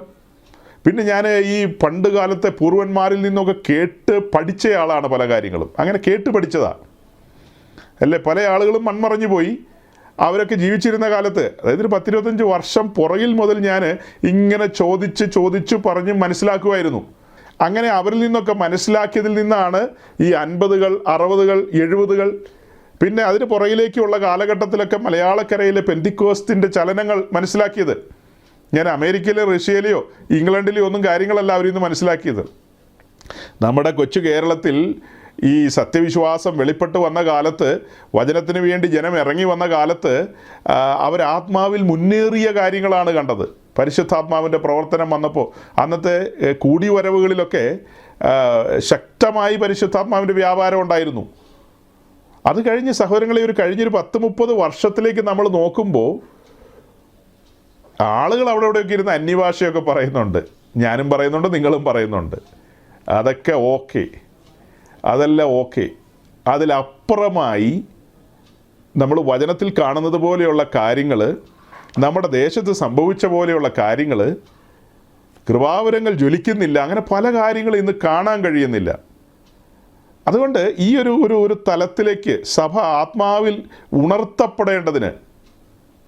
ഉണർത്തപ്പെടേണ്ടതിന് പ്രാർത്ഥനാ സഹകാരികളുടെ ആവശ്യമുണ്ട്. ചുമ്മാ പ്രാർത്ഥിക്കുന്ന ആളുകൾ വന്നിട്ടൊന്നും കാര്യമില്ല. നമ്മൾ സാധാരണ പോലെയൊക്കെ പ്രാർത്ഥിക്കും. ഈ ഭാരം ഉൾക്കൊണ്ടുകൊണ്ട് ഞാനിന്നിങ്ങനെ ഇരുന്ന് ധ്യാനിക്കുകയായിരുന്നു ലൂക്കോസിൻ്റെ സുവിശേഷം 2-ാം അധ്യായം. അങ്ങനെ ആ 2-ാം അധ്യായത്തിലേക്ക് വന്നപ്പോൾ അവിടെ ശിമിയോനെയും കണ്ടു, വയോധികയായ വാത്സല്യ മാതാവ് ഹന്നയെയും കണ്ടു. 2 പേരെയും കണ്ടു. അവർ 2 പേരും കർത്താവിൻ്റെ ക്രിസ്തുവിനെ കാണണം എന്ന ആഗ്രഹത്തിലിരുന്നവരാണ്. കർത്താവിൻ്റെ ക്രിസ്തുവിനെ കാണാൻ ആഗ്രഹത്തോടെ കാത്തിരുന്നവരാണ് ആ 2 പേരും. മനസ്സിലാക്കുക, കർത്താവിൻ്റെ ക്രിസ്തുവിനെ കാണുവാൻ ആഗ്രഹിച്ചിരുന്നവരാണ്. ഇപ്പം എന്തിനാ അത് പറഞ്ഞെന്ന് മനസ്സിലായോ? ഇത്രയും പേരെൻ്റെ മുമ്പിലുണ്ട്. ഇത്രയും പേരുടെ മുമ്പിൽ ഞാൻ ആ പഴയ ചരിത്രങ്ങൾ പറഞ്ഞു. നമ്മളിന്ന് ഈ കാണുന്ന ഇതൊന്നും അല്ല പെന്തിക്കോസ്ത്. ഈ ചതഞ്ഞെന്ന് പറഞ്ഞതൊന്നും അല്ല പെന്തിക്കോസ്ത്. കർത്താവിൻ്റെ സഭയെന്ന് പറഞ്ഞ അധികാരസ്ഥരുടെ സംഘമാണ്. അത് എന്തെങ്കിലും 2 പാട്ട് പാടി അത് കഴിഞ്ഞിട്ട് പിന്നെ ഒരാൾ കുറച്ച് എന്തെങ്കിലും പ്രസംഗിച്ച് അങ്ങ് തീരുകയല്ല. അതിലപ്പുറം പരിശുദ്ധാത്മാവിൻ്റെ ഒരു വലിയ നടത്തിപ്പുണ്ട്. ആ നടത്തിപ്പിൻ്റെ ഒരു കാലം ഉണ്ടായിരുന്നു നമ്മുടെ ഇടയിൽ. നമ്മളൊക്കെ വിശ്വാസത്തിൽ വരുന്നതിന് മുമ്പാണ്. ഇവിടെ അങ്ങനെ വളരെ പഴക്കമുള്ളവരൊന്നും ഇരിപ്പില്ല. ഞാനും നിങ്ങളുമൊക്കെ വലിയ പഴക്കമില്ലാത്ത ആളുകളാണ്. 10, 25, 30 വർഷത്തെ പഴക്കം നമ്മളിൽ പലർക്കുമൊക്കെ പറയാനുള്ളൂ. അതിനൊക്കെ മുൻപുള്ളൊരു കാലം ഉണ്ടായിരുന്നെന്നാണ് ഞാൻ പറയുന്നത്. ഇപ്പം എന്തിനാ ഞാൻ ശിമിയോനെയും ഹന്നയെയും മുമ്പിൽ കൊണ്ടുവന്നത്? അവർ രണ്ടുപേരും ഇരിക്കുന്ന ആ ആലയം എന്ന് പറയുന്നത് അന്നത്തെ യെരുശലേം ദേവാലയം. ഓർക്കണം, പുതിയ നിയമം ആരംഭിച്ചിട്ടില്ല. കർത്താവിൻ്റെ ജനനം സംഭവിച്ചിട്ടുള്ളൂ. പിന്നീട് ഒരു 33.5 വർഷം കൂടി ഇനി മുന്നോട്ട് പോകണം സഭ ആരംഭിക്കണമെങ്കിൽ. അപ്പോൾ ആ കർത്താവിൻ്റെ ജനനത്തോടുള്ള ബന്ധത്തിൽ അവരുടെ കാത്തിരിപ്പിന് ശുഭപര്യവസാനിയായ നിലയിൽ കർത്താവിൻ്റെ ക്രിസ്തുവിനെ കാണാനിടയായി കാത്തിരുന്നവർക്ക്. അതുപോലെ ഞാനും നിങ്ങളും കാത്തിരിക്കുകയാണെങ്കിൽ, ഞാനും നിങ്ങളും ആഗ്രഹിക്കുകയാണെങ്കിൽ, ചുമ്മാ ആഗ്രഹിച്ചാൽ പോരാ, കത്തുന്നൊരാഗ്രഹമാണ്. അതൊരു ബേർഡനായിട്ട് എടുക്കണം, ഒരു ഭാരമായിട്ട് എടുക്കണം. കർത്താവിൻ്റെ സഭ ആ ആദ്യ നൂറ്റാണ്ടിലെ അനുഭവങ്ങളിലേക്ക് മടങ്ങി വരണം. ആദ്യ നൂറ്റാണ്ടിലെ അനുഭവങ്ങളിലേക്ക്. നമ്മുടെ ദേശത്തൊക്കെ എന്തുമാത്രം അത്ഭുതങ്ങളും അടയാളങ്ങളും ഒക്കെ നടന്ന നാടാണെന്നറിയാവോ? ഞാനിപ്പോൾ അത്ഭുതം അടയാളവും നടക്കുക എന്നുള്ളതിനല്ല ഊന്നൽ കൊടുത്തത്. പരിശുദ്ധാത്മാവിൻ്റെ ശക്തിയേറിയ പ്രവർത്തനങ്ങൾ. അന്ന് പെന്തിക്കോസിൻ്റെ ശക്തി എന്ന് പറയുന്ന 2 പ്രധാന കാര്യങ്ങളായിരുന്നു. ഒന്ന് അവരുടെ ഇടയിലുള്ള ബൈബിൾ ക്ലാസ്സുകൾ, 2 അവരുടെ ഇടയിലുള്ള കാത്തിരിപ്പ് യോഗം. അത് രണ്ടും ഇന്ന് നമ്മുടെ ഇടയിലില്ല. നമ്മുടെ ഇടയിൽ മെജോറിറ്റി ആത്മസ്നാനം പ്രാപിക്കാത്ത ആളുകളാണ്. മെജോറിറ്റി പറയുമ്പോൾ പെന്തിക്കോസ്ത് എന്നൊക്കെ നമ്മൾ പറയുമെങ്കിലും പെന്തക്കോസ്തിൻ്റെ അനുഭവത്തിലേക്ക് പലരും വരുന്നില്ല. അങ്ങനെ ആത്മാവിൽ നിറയപ്പെടുമ്പോൾ മാത്രമാണ് മേൽമുണ്ടെടുത്താൽ പുതപ്പും കൂടെ വിട്ടുകൊടുക്കാൻ കഴിയൂ. രക്ഷിക്കപ്പെട്ട് സ്നാനപ്പെട്ട് നമ്മൾ വന്നു, ഓക്കെ, ഗുഡ്. പക്ഷേ ആ ആത്മാവിലെ ഒരു കവിഞ്ഞൊഴുക്കുണ്ട്. വിശ്വസിക്കുന്നവരുടെ ഉള്ളിൽ നിന്ന് ആ ജീവജല നദി ഒഴുകണം. ആ ഒഴുക്കിനനുസരിച്ച് നമ്മുടെ മനോഭാവങ്ങളും നമ്മുടെ ജീവിത രീതികളൊക്കെ മാറും. അതാ ഞാൻ പറഞ്ഞത്, മേൽമുണ്ടെടുത്താൽ പുതപ്പും കൂടെ വിട്ടുകൊടുക്കും. അങ്ങനത്തെ ആ കാലത്ത് കോടതിയും കേസും പുക്കാറൊന്നും ഉണ്ടായിരുന്നില്ല. പിന്നീടാണ്, കാലാന്തരത്തിലാണ് കോടതിയും കേസും എന്തെല്ലാം പരിപാടിയാണ്. പിന്നീട് ഉന്തും തള്ളുവായി, എലക്ഷനായി, പാനലുകളായി, എന്നു വേണ്ട എന്തെല്ലാം കാര്യങ്ങളാണ്. ആചാരപരമായ ആ അനുഷ്ഠാനങ്ങളൊക്കെ എല്ലാ വർഷവും അവരൊക്കെ നടത്തിക്കോട്ടെ, അതിനൊന്നും നമ്മൾ തടസ്സം നിൽക്കുന്നില്ല. പക്ഷെ ദൈവസഭയിൽ ശക്തമായ പരിശുദ്ധാത്മാവിൻ്റെ പ്രവർത്തനം ഉണ്ടാകണം. ദൈവസഭയിൽ ശക്തമായ പരിശുദ്ധാത്മാവിൻ്റെ പ്രവർത്തനം ഉണ്ടാകണം. ഈ അനയെപ്പോലെ, ഈ ശിമിയോനെ പോലെ മടുത്തു പോകാതെ കാത്തിരുന്നവർ, ഞാനവിടെ പ്രാർത്ഥന എന്നുള്ള വാക്കല്ല ഉപയോഗിച്ചത്, അവരുടെ കാര്യത്തിൽ ഞാൻ മടുത്തു പോകാതെ അവർ കാത്തിരുന്നു, നിരാശപ്പെട്ടില്ല. അതുപോലെ നമ്മൾ മടുത്തു പോകാതെ, നിരാശപ്പെടാതെ ആ ഒരു കാത്തിരിപ്പിൽ അതുപോലെ ആ ഒരു ഭാരം ഏറ്റെടുത്തുകൊണ്ട് ദൈവസന്നിധിയിൽ പ്രാർത്ഥിക്കാൻ കടന്നു ചെല്ലുമെങ്കിൽ, അതായത് ചുമ്മാ പ്രാർത്ഥനയല്ല പറഞ്ഞത്, ഒന്നുകൂടെ പറയാം, സമർപ്പിതരായവരുടെ പ്രാർത്ഥന, സ്വർഗം ചലിക്കുന്ന പ്രാർത്ഥന. നമ്മൾ നമ്മുടെ സ്വയത്തിൻ്റെ ആവശ്യങ്ങളുമായിട്ടല്ല ദൈവസന്നിധിയിൽ കടന്നു ചെല്ലുന്നത്. ജാതികളുടെ നടുവിൽ ഇസ്രായേൽ ലജ്ജിക്കപ്പെട്ട അനുഭവങ്ങൾ നമ്മൾ വായിക്കുന്നുണ്ട്. മിദ്യാനിൽ അവരെ നിയന്ത്രിച്ചിരുന്ന സമയം, അമലേക്യർ അവരെ നിയന്ത്രിച്ചിരുന്ന സമയം, പലരുടെയും മുമ്പിൽ അവർ നിന്നാപാത്രങ്ങളായി നിന്നിട്ടുണ്ട്, അപമാനിക്കപ്പെട്ട് നിന്ന സാഹചര്യങ്ങളുണ്ട്. ദൈവം അത് അനുവദിച്ചു. ആ കാലം ദൈവം അനുവദിച്ചു. കാരണം ഇവരുടെ സ്വഭാവം കൊണ്ടാണ്. ഏതായാലും അതിനെ ഒരു മാറ്റം വരുത്തി, അല്ലേ? പിന്നെയും അവരങ്ങനെ പോയിട്ടുണ്ട്, മാറ്റങ്ങൾ വരുത്തിയിട്ടുമുണ്ട്. അതുപോലെ ഇന്ന് ദൈവസഭ ഡോമിനേറ്റ് ചെയ്യുന്നൊരു നിലയിലേക്ക്, ആധിപത്യം പുലർത്തുന്ന ഒരു നിലയിലേക്ക് എത്തപ്പെടുന്നില്ല. ഈ വർഷാവർഷം ചടങ്ങുകൾ നടക്കുന്നു, അതല്ലാതെ അതിൻ്റെ അധികാരം വെളിപ്പെടുന്നില്ല സഹോദരങ്ങളെ. നമ്മുടെ പ്രസംഗങ്ങൾ എഫേസ്യ ലേഖനം തുറന്ന് 1 മുതൽ 5 വരെയുള്ള അധ്യായങ്ങളിൽ നിന്ന് പ്രസംഗിക്കും. 6-ാം അധ്യായത്തിലേക്ക് വരുമ്പോൾ അങ്ങനെ കാര്യമായ പ്രസംഗങ്ങൾ കേൾക്കാനില്ല. എഫേസ്യ ലേഖനം 6-ാം അധ്യായത്തിൻ്റെ 10-ാം വാക്യത്തിലേക്ക് വരുമ്പോൾ നമ്മൾ കാണുന്നത്, ഒടുവിൽ കർത്താവിലും അവൻ്റെ അമിത ബലത്തിലും ശക്തിപ്പെടുവിനെന്നാണ് വായിക്കുന്നത്. അത് കഴിഞ്ഞ് 11-ാം വാക്യം ഒന്ന് വായിച്ചേ. പിശാചിന്റെ തന്ത്രങ്ങളോട് എതിർത്ത് നിൽപ്പാൻ കഴിയേണ്ടതിന് ദൈവത്തിന്റെ സർവായുധ ബലവും ധരിച്ചുകൊള്ളുവിൻ. ഇതൊരു യാഥാർത്ഥ്യമാണ്. നമ്മളിനി എന്തൊക്കെ പറഞ്ഞാലും ഇതൊരു യാഥാർത്ഥ്യമാണ്. ചില കത്തോലിക്ക സഹോദരങ്ങളും ചില ഓർത്തഡോക്സ് സഹോദരങ്ങളും ഇടയ്ക്ക് പറയും, അങ്ങനെ ഒരു പുള്ളിക്കാരനില്ലെന്ന്. ഇങ്ങനൊരു പുള്ളിക്കാരനില്ല. കുറച്ച് നേരോടെ നമ്മൾ അവരോട് സംസാരിക്കുകയാണെങ്കിൽ അവർ പറയും, സ്വർഗവും നരകമൊക്കെ ഇവിടെയല്ലേ ബ്രദർ എന്ന് ചോദിക്കും. സ്വർഗം എവിടെയാ, നരകം എവിടെയാ? നമ്മൾ സ്വർഗം ഉണ്ടാക്കുകയാണെങ്കിൽ സ്വർഗം ഉണ്ടാകും, നരകം ഉണ്ടാക്കുകയാണെങ്കിൽ നരകം ഉണ്ടാകും. അല്ലാതെ പിന്നെ അവിടെ നരകം ഇവിടെ നരകം അങ്ങനെയൊന്നും ഇല്ല ബ്രദർ എന്ന് പറയും അവർ. അതിന് മുമ്പ് അവരെന്താ പറയുന്നത്? ഈ പറഞ്ഞാൽ ഇങ്ങനെ ഒരു പുള്ളി ഇല്ലെന്ന് അത് പറയും. കാരണം അവരെ പിശാച് അങ്ങനെ പഠിപ്പിച്ചു വെച്ചിരിക്കുന്നത്, അങ്ങനെ ഒരു സംഭവം ഇല്ലെന്ന്. പക്ഷെ വചനം എന്താ പറയുന്നത്? പിശാചിൻ്റെ തന്ത്രങ്ങളോട് എതിർത്ത് നിൽപ്പാൻ കഴിയേണ്ടതിന് ദൈവത്തിൻ്റെ സർവായുധ വർഗം ധരിച്ചുകൊള്ളുവിൻ. ഒരു ശുശ്രൂഷകൻ എന്ന നിലയിൽ ആത്മാവിൽ ചുറ്റോട് ചുറ്റും നോക്കുമ്പോൾ, ദൈവമക്കളുടെ നടുവിലേക്ക് നോക്കുമ്പോൾ, സർവായുധ വർഗം ധരിച്ചു നിൽക്കുന്ന ദൈവമക്കളെ കാണുന്നതിന് പകരം നഗ്നരായി നിൽക്കുന്ന ആളുകളെയാണ് കാണുന്നത്. എന്ന് വെച്ചാൽ അർത്ഥം മനസ്സിലായോ? അവരുടെ കയ്യിലൊന്നുമില്ല, ആരുടെയും കയ്യിലൊന്നുമില്ലെന്നല്ല പറഞ്ഞതിൻ്റെ സാരം. വലിയ പങ്കിൻ്റെ കയ്യിലേക്ക് നോക്കുമ്പോൾ വാളുമില്ല, പരിചയമില്ല, പിന്നീട് ഈ പറഞ്ഞ സർവായുധ വർഗം ഒന്നുമില്ല. അങ്ങനെ നിൽക്കുന്നു എന്ന് മാത്രമേ ഉള്ളൂ പലരും. അതുകൊണ്ട് ശത്രുവിൻ്റെ തന്ത്രങ്ങളോട് എതിർത്ത് നിൽക്കാൻ കഴിയുന്നില്ല. ഇപ്പം നമ്മൾ പറഞ്ഞ അർജൻറ്റീനക്കാരനാകട്ടെ, വേറെ ഒത്തിരി ആളുകളുണ്ടല്ലോ, ഇവരൊക്കെ എങ്ങനെയാണ് ഈ കാര്യങ്ങൾ ചെയ്യാനായിട്ട് സാഹചര്യം ഒരുങ്ങിയെന്ന് ചോദിച്ചു കഴിഞ്ഞാൽ, ഇടക്കാലത്ത് പെന്തക്കോസ്ത് സമൂഹത്തിന് സംഭവിച്ച വലിയൊരു അപജയമുണ്ട്. ഞാൻ പറഞ്ഞല്ലോ, നമ്മുടെ മലയാളക്കരയിൽ കഴിഞ്ഞ ഒരു 10-30 വർഷം പിന്നിൽ ശക്തമായ പരിശുദ്ധാത്മാവിൻ്റെ പ്രവർത്തനങ്ങളുണ്ടായിരുന്നു. അതിൽ നിന്ന് എങ്ങനെയാണ് ഇങ്ങനത്തെ ഒരു ഉണങ്ങിയ മരുഭൂമിയുടെ അവസ്ഥയിലേക്ക് പോയതുപോലത്തെ ഒരു പോക്ക് പോയത് എന്ന് ചോദിച്ചാൽ, ആ ഒരു സമയത്ത് വചനത്തിൽ ഭേദഗതി വരുത്തി തുടങ്ങി. അതായത് പ്രസംഗകരുടെ പ്രസംഗത്തിനകത്ത് മാറ്റങ്ങൾ വന്നു. ക്രൂശിക്കപ്പെട്ടവനായ ക്രിസ്തുവിനെ പ്രസംഗിച്ചുകൊണ്ടിരിക്കുന്നതിനിടയിലാണ് മലയാളക്കരയിൽ നിന്ന് ആളുകൾ അമേരിക്കയിലേക്കും UK-യിലേക്കും ഗൾഫിലേക്കും ഒക്കെ പോയി തുടങ്ങിയത്. ആദ്യം ഗൾഫിലേക്കാണ് പോയി തുടങ്ങിയത്. പിന്നെ അവിടുത്തെ ചില്ലറകളൊക്കെ ഇങ്ങോട്ട് വരാൻ തുടങ്ങി. പിന്നെ ഇവിടുത്തെ സാഹചര്യങ്ങൾ മാറിമറിയാൻ തുടങ്ങി. അങ്ങനെ നെടുമ്പാശ്ശേരിയിൽ എയർപോർട്ട് വന്നു, തിരുവനന്തപുരത്തെ എയർപോർട്ട് വന്നു, കോഴിക്കോട് എയർപോർട്ട് വന്നു, അങ്ങനെ പല സ്ഥലത്തും എയർപോർട്ട് വന്നു. പിന്നെ പലതരം കാര്യങ്ങൾ ഇങ്ങനെ നടക്കുന്നു. അങ്ങനെ ആളുകൾ അങ്ങോട്ട് പോകാൻ തുടങ്ങി, ഇങ്ങോട്ട് പോകാൻ തുടങ്ങി. അന്തരീക്ഷം തന്നെ മാറി തുടങ്ങി. കഴിഞ്ഞ നാളുകളിൽ ഗൗരവമായി ചിന്തിച്ചിരുന്ന പല കാര്യങ്ങളെ അഴച്ചുവിട്ടു. ഉപദേശത്തിനൊക്കെ ചോർച്ച സംഭവിച്ചു. പല കാര്യങ്ങളിലും അയവ് വന്നു. അങ്ങനെ വന്ന് മൊത്തത്തിലങ്ങ് അയഞ്ഞു കുഴഞ്ഞെന്ന് പറഞ്ഞാൽ മതിയല്ലോ. അഴയും കുഴയുകയും ചെയ്തു. അങ്ങനെ അഴയും കുഴയും ചെയ്ത് ആ സമയത്തെ ഞാൻ മത്തായിയുടെ സുവിശേഷത്തിലൊരു വാക്യം വെച്ചുകൊണ്ട് ഉപമിക്കാം. അതായത്, മനുഷ്യൻ ഉറങ്ങിയ സമയത്ത് ദുഷ്ടൻ കള വിതച്ചു. ഈ ഒരു സമയം നോക്കിയിട്ടാണ് ഈ ന്യൂ ജനറേഷൻ പെന്തിക്കോസ്തിൻ്റെ തള്ളിച്ച വന്നത്. അവിടെ ഈ പറഞ്ഞ ആത്മാവിൻ്റെ വ്യാപാരങ്ങളുണ്ട്. അവിടെ മറ്റൊരാത്മാവിൻ്റെ വ്യാപാരമുണ്ട്. അത് പറയുമ്പോൾ വാക്യങ്ങൾ ഓർക്കണം കേട്ടോ. 2 കൊരിന്ത്യർ ലേഖനം 11-ാം അധ്യായത്തെ മുൻനിർത്തിക്കൊണ്ടാണ് ഞാൻ പറയുന്നത്. 11-ാം അധ്യായത്തിൻ്റെ 4-ാം വാക്യത്തിലെ പൗലോസ് പറയുന്നത്, ഞങ്ങൾ പ്രസംഗിക്കാത്ത മറ്റൊരു സുവിശേഷം, പിന്നെ ഞങ്ങൾ പ്രാപിക്കാത്ത മറ്റൊരാത്മാവ്, അല്ലേ? അങ്ങനെ ആ കാര്യങ്ങളെ പറയുകയാണ്. അതെല്ലാം പറയുന്നതിന് മുൻപൊരു കാര്യമുണ്ട്. അതിൻ്റെ 2-3 വാക്യം. 2-3 വാക്യത്തിൽ പ്രധാനമായി പറയുന്നത് എന്താ? ഞാൻ നിങ്ങളെ കുറിച്ച് ദൈവത്തിന്റെ എരികോട് എഴുതിയിരുന്നു. ഞാൻ ക്രിസ്തു എന്ന ഏകപുരുഷനെ നിങ്ങളിൽ നിർമ്മല ഗതിയിൽ ഏൽപ്പിക്കാൻ വിവാഹ നിശ്ചയം ചെയ്തിരിക്കുന്നു. എന്നാൽ സർപ്പം ഹവ്വായെ ഉപായത്താൽ ചതിച്ചതുപോലെ നിങ്ങളുടെ മനസ്സ് ക്രിസ്തുവിനോടുള്ള ഏകാഗ്രതയും വിട്ട് വഷളായി പോകുമോ എന്ന് ഞാൻ ഭയപ്പെടുന്നു.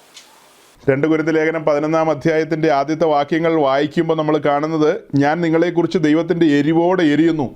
ഞാൻ ക്രിസ്തു എന്ന ഏകപുരുഷന് നിങ്ങളെ നിർമ്മല കന്യകയായി ഏൽപ്പിപ്പാൻ വിവാഹ നിശ്ചയം ചെയ്തിരിക്കുന്നു. എന്നാൽ സർപ്പം ഹവ്വായെ ഉപായത്തിൽ ചതിച്ചതുപോലെ നിങ്ങളെയും ചതിക്കുമോ എന്ന് താൻ ഭയപ്പെടുന്നു എന്നാണ് പറഞ്ഞത്.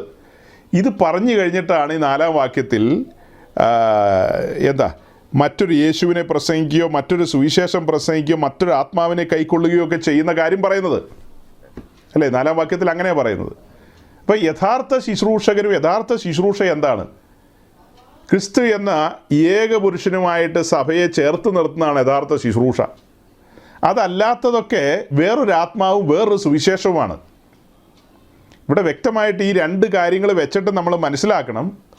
ഏതൊരു ശുശ്രൂഷയിലും ആത്മീയ വർധനവ് വരുന്നുണ്ടോ, നമുക്ക് കർത്താവുമായിട്ട് അടുക്കാൻ കഴിയുന്നുണ്ടോ, വചനത്തെങ്കിൽ നാം വിറയ്ക്കുന്നുണ്ടോ, പരിശുദ്ധാത്മാവിനെ അനുസരിച്ച് നടക്കുന്നുണ്ടോ എന്നുള്ള കാര്യത്തിന് പ്രാധാന്യമുണ്ട്. അല്ലാതെ മറിഞ്ഞു വീണത് കൊണ്ട് നമ്മൾ ആത്മാവിനെ അനുസരിക്കുന്നുണ്ടോ? ഇപ്പോൾ ഇന്ന് ഞാൻ വേറൊരു മെസ്സേജ് കേട്ടപ്പോൾ അതിനകത്ത് പെന്തക്കോസ്തിനെ കുറിച്ച് ഇങ്ങനെ പറഞ്ഞു വന്നപ്പോൾ ആ ശുശ്രൂഷകൻ പറയുന്നുണ്ട്, പെന്തക്കോസ്ത് അനുഭവത്തെക്കുറിച്ച് ഒത്തിരി കാര്യങ്ങൾ പറഞ്ഞ കൂട്ടത്തിൽ പെന്തക്കോസ്തുകാർ അന്യഭാഷയിൽ സംസാരിക്കുന്നവരാണ്, അതിന് തർക്കമൊന്നുമില്ല. തുടക്കകാലം മുതൽ നമ്മൾ അറിയപ്പെടുന്ന അന്യഭാഷയിൽ സംസാരിക്കുന്ന ആളുകളെന്നുള്ള നിലയിലാണ്. വേറൊരു കാര്യവും പറയും, മറുഭാഷ പറയുന്നവരെന്ന് അങ്ങനെയും പറയും. എന്നാൽ ശരിക്കും പെന്തക്കോസ്ത് എന്ന് പറയുന്നത് അതിൻ്റെ പ്രഥമമായി പറയേണ്ട കാര്യം അതല്ല. അവർ ആത്മാവിനെ അനുസരിച്ച് നടക്കുന്നവരെന്നുള്ളതിനാണ് പ്രാധാന്യം. അതിൻ്റെ അടുത്ത പടിയിലാണ് നമ്മൾ പറയുന്നത് നമ്മൾ അന്യഭാഷയിൽ ദൈവത്തെ ആരാധിക്കുകയും സ്തുതിക്കുകയും ചെയ്യുന്നവരാണ്, അന്യഭാഷയിൽ ദൈവത്തോട് സംസാരിക്കുന്നവരാണ്. ഇതൊക്കെ അടുത്ത പടിയാണ്. ഒന്നാമത്തെ പടി എന്താ? ആത്മാവിനെ അനുസരിച്ച് നടക്കുന്നവരാണെന്നുള്ളത്. പക്ഷെ ഇന്ന് ആത്മാവിനെ അനുസരിച്ച് നടക്കുന്ന ആളുകളെ അങ്ങനെ അധികം നമുക്ക് കാണാൻ കിട്ടില്ല. അന്യഭാഷയൊക്കെ ആളുകൾ പറയുന്നുണ്ട്. ആത്മാവിനെ അനുസരിച്ച് നടക്കുന്നവരെ കണ്ടുകിട്ടുക ഇത്തിരി ശ്രമകരമായിരിക്കും. റോമാലേഖനം 8-ാം അധ്യായത്തിൻ്റെ 14-ാം വാക്യമാണ് ഞാൻ പറഞ്ഞത്. ആത്മാവിനെ അനുസരിച്ച് നടക്കുന്നവർ ദൈവത്തിൻ്റെ മക്കളെന്നാണ് വായിക്കുന്നത്. അവർ അന്യഭാഷയിൽ സംസാരിക്കും, അവർ അന്യഭാഷയിൽ പാടും, അവർ അന്യഭാഷയിൽ ആരാധിക്കും. അതൊക്കെ ശരിയാണ്. ആത്മാവിനെ അനുസരിച്ച് നടക്കാതെ വന്നാൽ തങ്ങൾക്ക് ബോധിച്ചതുപോലെ നടക്കുന്നെങ്കിൽ അതിന് പറയുന്നതാണ് ജഡത്തിൽ സഞ്ചരിക്കുക എന്ന് പറയുന്നത്. അപ്പം അങ്ങനെ ജഡത്തിൽ സഞ്ചരിച്ചിട്ട് ദൈവത്തെ ആരാധിച്ചാലോ ആ ആരാധനകളിലൊന്നും ദൈവം പ്രസാദിക്കില്ല. അവിടെ സുഗന്ധം പരത്തപ്പെടുന്ന ആരാധനയായിരിക്കുമോ? ഇല്ല സഹോദരങ്ങളെ, അവിടെ വ്യാപരിക്കുന്ന ദുർഗന്ധമായിരിക്കും. ടയർ കത്തിച്ച് എങ്ങനെ ഇരിക്കും? അതിനൊരു ദുർഗന്ധം വരില്ലേ എന്ന് പറഞ്ഞതുപോലെയാണ്. അല്ലെ പ്ലാസ്റ്റിക്കിൻ്റെ കാര്യങ്ങൾ തീക്കകത്ത് ഇട്ട് കഴിഞ്ഞാൽ ഒരു ഒരു ഒരു പ്രത്യേക സ്മെല്ല് വരുമല്ലോ, ഒരു വാസന വരുമല്ലോ എന്ന് പറഞ്ഞതുപോലെയാണ് ജഡത്തിൽ സഞ്ചരിക്കുന്നവരുടെ ആരാധന. ജഡത്തിൽ സഞ്ചരിച്ചിട്ട് എന്ത് കാട്ടിക്കൂട്ടിയിട്ടും കാര്യമില്ല. അതുകൊണ്ടാണ് ജഡത്തിൽ സഞ്ചരിച്ചാൽ മരിക്കും നിശ്ചയം എന്ന് പറയുന്നത്. ആത്മാവിൽ ജീവിക്കുക, ആത്മാവിൽ സഞ്ചരിക്കുക, എന്നിട്ട് ആത്മാവിൽ സംസാരിക്കുക. അത് ദൈവത്തിന് പ്രസാദകരമായിരിക്കും. ഇവിടെ ഞാൻ ഈ 2 കൊരിന്ത്യർ ലേഖനം 11-ാം അധ്യായത്തിലെ 2 ഭാഗം മുന്നിൽ നിർത്തിയിട്ടാണ് പറയുന്നത്. അതായത് ശുശ്രൂഷകളെല്ലാം മണവാട്ടിയെ ഒരുക്കുന്നതാണ്. ശുശ്രൂഷകളെല്ലാം മണവാട്ടിയെ ഒരുക്കുന്നതാണ്. വചനത്തിലൂടെയാണ് മണവാട്ടിയെ ഒരുക്കുന്നത്, ആത്മാവിലൂടെയാണ് മണവാട്ടിയെ ഒരുക്കുന്നത്. അതിന് പകരം ഒരാളെ തള്ളിയിട്ട് വീഴ്ത്തുകയോ തന്നെ വീഴുകയോ അങ്ങനെയൊക്കെ ചെയ്താൽ ആത്മാവിൽ ഈ ഒരുക്കം സംഭവിക്കുമോ? കാന്തൻ വരാൻ സമയമായി എന്നല്ലേ നമ്മൾ പറയുന്നത്? കാന്തൻ വരാൻ സമയമായി. കാന്ത ഒരുങ്ങിയിട്ടുണ്ടോ? കാന്തയെ ഒരുക്കുക എന്നുള്ളതല്ലേ പുതിയ നിയമ ശുശ്രൂഷ. ഒരു പുതിയ നിയമ ശുശ്രൂഷകന് ഈ 66 പുസ്തകങ്ങൾ ഉപയോഗിക്കാം. ഈ 66 പുസ്തകങ്ങളിൽ നിന്നുകൊണ്ട് കാന്തയെ ഒരുക്കാം.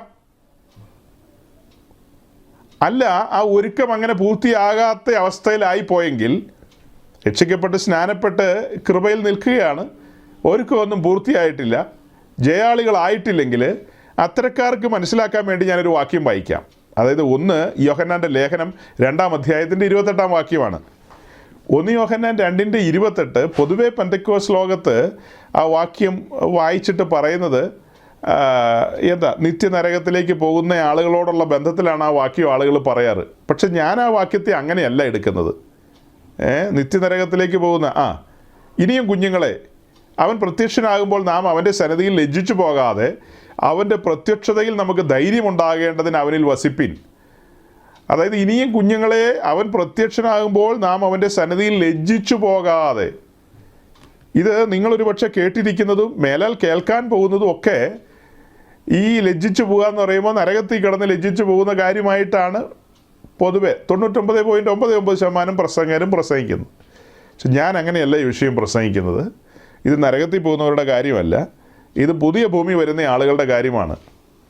അതായത് ഈ കാര്യങ്ങളൊക്കെ കേൾക്കാൻ സാഹചര്യം ഉണ്ടായിട്ടും ഇത് കേട്ടിട്ട് ഏറ്റെടുക്കാൻ അവസരം ഉണ്ടായിട്ടും ഗൗരവം കൊടുക്കാതെ ഈ വിഷയങ്ങളൊക്കെ മാറ്റിവെച്ച് തങ്ങളുടേതായ താല്പര്യപ്രകാരം സഞ്ചരിച്ച ആളുകൾ നിശ്ചയമായും കർത്താവിൻ്റെ സന്നിധിയിൽ ലജ്ജിക്കും. അതായത് 2 രീതിയിൽ പറയാം ഞാൻ. അത് എന്നെ നിങ്ങളെ വെച്ചുകൊണ്ട് പറയാം.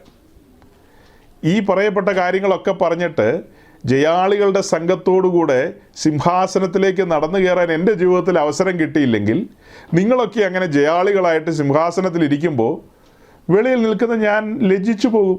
എൻ്റെ ദൈവമേ, ഈ കാര്യമൊക്കെ പ്രസംഗിച്ച പുള്ളിയാ, ആ പുള്ളിക്കാരന് അവിടെ എത്തിപ്പെടാൻ പറ്റിയില്ല, പുള്ളി വേറെ എന്തോ പഞ്ചായത്തിന് പോയി, അതുകൊണ്ട് ഒരുക്കം പൂർത്തിയായില്ല. ശുദ്ധിമാന്മാരുടെ കൂട്ടത്തിൽ ആ നിലയിൽ സിംഹാസനത്തിലേക്ക്, അതായത് കർത്താവിനോട് ചേർന്നിരിക്കാൻ പറ്റിയില്ല, പറ്റിച്ചേർന്ന് ഏകാത്മാവാകാൻ കർത്താവിനോട് പറ്റിച്ചേർന്ന് ഏകാത്മാവാകുവാനായിട്ട് സാധിച്ചില്ല. കുഞ്ഞാടിൻ്റെ കാന്തി എന്ന നിലയിൽ സർവാഭരണ വിഭൂഷിതയായിട്ട് അലങ്കരിക്കപ്പെട്ട് ഒരുക്കപ്പെട്ട് ആ ദിനം എത്തപ്പെടാൻ പറ്റിയില്ല എന്ന് വരുമ്പോൾ നിശ്ചയമായിട്ടും പിന്നെ കല്യാണ സദ്യക്ക് വിളിക്കപ്പെട്ട ആളുകളുടെ കൂട്ടത്തിൽ ഇരുന്ന് ചാപ്പാടടിക്കാം. മണവാട്ടി ഇരിക്കുന്ന കൂട്ടത്തിൽ ഇരിക്കാൻ പറ്റുമോ? പറ്റത്തില്ല. അപ്പോൾ ലജ്ജിക്കപ്പെടുവോ ഇല്ലയോ? ഇനി തിരിച്ചും പറയാം, നിങ്ങൾ ഓരോരുത്തരെയും എടുത്ത് ചിന്തിക്കാം. ഞാൻ അങ്ങനെ സിംഹാസനത്തിൽ കയറിയിരിക്കുക. സിംഹാസനത്തിനല്ല പ്രാധാന്യം, കർത്താവിനോടുകൂടെ ഒരുമിച്ചിരിക്കുന്നു എന്നുള്ളതിനാണ് പ്രാധാന്യം. നിങ്ങളെല്ലാം കേട്ട് തലയാട്ടിയ പാർട്ടികളാണ്. നിങ്ങളാരും പല പല പഞ്ചായത്തുകളിൽ അകപ്പെട്ട് കറങ്ങി കുരുങ്ങി അങ്ങനെയൊക്കെ അങ്ങ് പോയി യോഗ്യരായില്ല, അപ്പർഫെക്ഷനിലേക്ക് വന്നില്ല അല്ലേ? നിർമ്മല കന്യക എന്ന നിലയിൽ അതെല്ലാം സൂക്ഷിക്കണം. നിർമ്മല കന്യക എന്ന നിലയിൽ പിന്നെ നമ്മൾ സങ്കീർത്തനത്തിലൊക്കെ കാണുന്ന പോലെ പൊൻ കസവ് കൊണ്ടുള്ള ചിത്രത്തയിലുള്ള വിശേഷപ്പെട്ട വസ്ത്രമൊക്കെ ധരിച്ച് ഞാനെങ്ങനെ മണവാളനോട് കൂടെ ഇരിക്കുമ്പോൾ നിങ്ങൾക്ക് ആർക്കും ആ കാര്യത്തിന് പറ്റിയില്ലെങ്കിൽ നിങ്ങൾ അവിടെ ലജ്ജിക്കുകയോ ഇല്ലയോ? നിശ്ചയമായി ലജ്ജിക്കും. നരകത്തിൽ കിടന്ന് എന്തോന്ന് ലജ്ജിക്കാനാ? നരകത്തിൽ കിടക്കുന്നവരെ കുറിച്ച് എഴുതിയിരിക്കുന്ന അവർ നിത്യ നിന്ദയ്ക്ക് വേണ്ടി പോയവരെന്നുള്ള നിലയിലാണ് അവരെ പരിഗണിക്കുന്നത്. നിത്യ നിന്ദയ്ക്ക് വേണ്ടി അവർ നിന്ദാപാത്രമാകുകയാണ്. അവർ തീപ്പൊയ്കയിലേക്കാണ് പോകുന്നത്. അതേസമയം ഒരു വ്യക്തി സുവിശേഷം കേട്ടു, ഇന്ന് രക്ഷിക്കപ്പെട്ടു, നാളെ രാവിലെ അയാൾ മരിച്ചു, അയാൾ നിത്യതയിലെത്തി. അയാൾ ലജ്ജിക്കപ്പെട്ടു പോകും നമുക്ക് പറയാൻ പറ്റില്ല. അയാൾക്ക് ലജ്ജയുടെ വിഷയം ഉദിക്കുന്നില്ല. കാരണം അയാൾ ഈ കാര്യങ്ങളൊന്നും കേട്ടില്ല, പഠിച്ചില്ല, അറിഞ്ഞില്ല, ഒരുങ്ങിയില്ല, അതിനുള്ള സമയം കിട്ടിയില്ല. അതേസമയം എനിക്ക് നിങ്ങൾക്ക് സമയം കിട്ടിയല്ലോ, സാവകാശങ്ങളെ കിട്ടി. എന്നിട്ട് നമ്മൾ ആ ഒരുക്കത്തിലേക്ക് വന്നില്ലെങ്കിൽ നിശ്ചയമായി ലജ്ജിച്ചു പോകുമെന്നുള്ളതാണ് ഞാൻ പറഞ്ഞതിൻ്റെ സാരം. അപ്പോൾ മടങ്ങി വന്നിട്ട് പറയാനുള്ള കാര്യം ഇതാണ്. വെളിപ്പാട് ദിവസം 1-ാം അധ്യായത്തിൽ നമ്മൾ കണ്ടതുപോലെ യോഹന്നാൻ മരിച്ചവനെ പോലെയായി. അത് കഴിയുമ്പോൾ നമ്മൾ വായിക്കുന്ന കാര്യങ്ങൾ എന്താ? യോഹന്നാൻ സ്വർഗീയ ദർശനങ്ങൾ കാണുകയാണ്. യോഹന്നാൻ കർത്താവിന് വേണ്ടി പ്രയോജനപ്പെടുകയാണ്. താൻ ധീരമായി നിൽക്കുകയാണ്, സുവിശേഷത്തിൻ്റെ ധീര വക്താവെന്ന നിലയിൽ. നമ്മളിന്ന് കാണുന്ന ഈ വീഴുന്നവരാരും സുവിശേഷത്തിൻ്റെ വക്താക്കളായിട്ട് നിൽക്കുകയോ ശത്രുവിൻ്റെ തന്ത്രങ്ങളോട് എതിർത്ത് നിൽക്കാൻ സർവായുധ വർഗം ധരിക്കുകയോ ഈ വക കാര്യങ്ങളൊന്നും നമ്മൾ കാണുന്നില്ല. വീഴുന്നു, പൊടിയും തട്ടി എല്ലാം വീട്ടിൽ പോകുന്നു. അടുത്ത കൊല്ലം എവിടെയെങ്കിലും കോൺഫറൻസ് ഉണ്ടെങ്കിൽ അവിടെയും വരുന്നു, വീഴുന്നു, പൊടിയും തട്ടി വീട്ടിൽ പോകുന്നു. അതല്ലാതെ പ്രത്യേകിച്ച് വേറെ ചലനങ്ങളൊന്നും സംഭവിക്കുന്നില്ല. ഒരു കാര്യം കൂടെ പറഞ്ഞ് ഞാൻ അവസാനിപ്പിക്കാം. നമ്മുടെ സമൂഹത്തിന് സംഭവിച്ചിരിക്കുന്ന ചില അപജയങ്ങളിലൊരു കാര്യമാണ് ഈ എഫേസ് ലേഖനം 6-ാം അധ്യായത്തിലെ 10-11 വാക്യം വായിച്ചു കഴിഞ്ഞല്ലോ. അത് കഴിഞ്ഞ് 12-ാം വാക്യം കൂടെ വായിക്കേണ്ടതുണ്ടായിരുന്നു. അത് ഞാനൊന്ന് വായിക്കാം.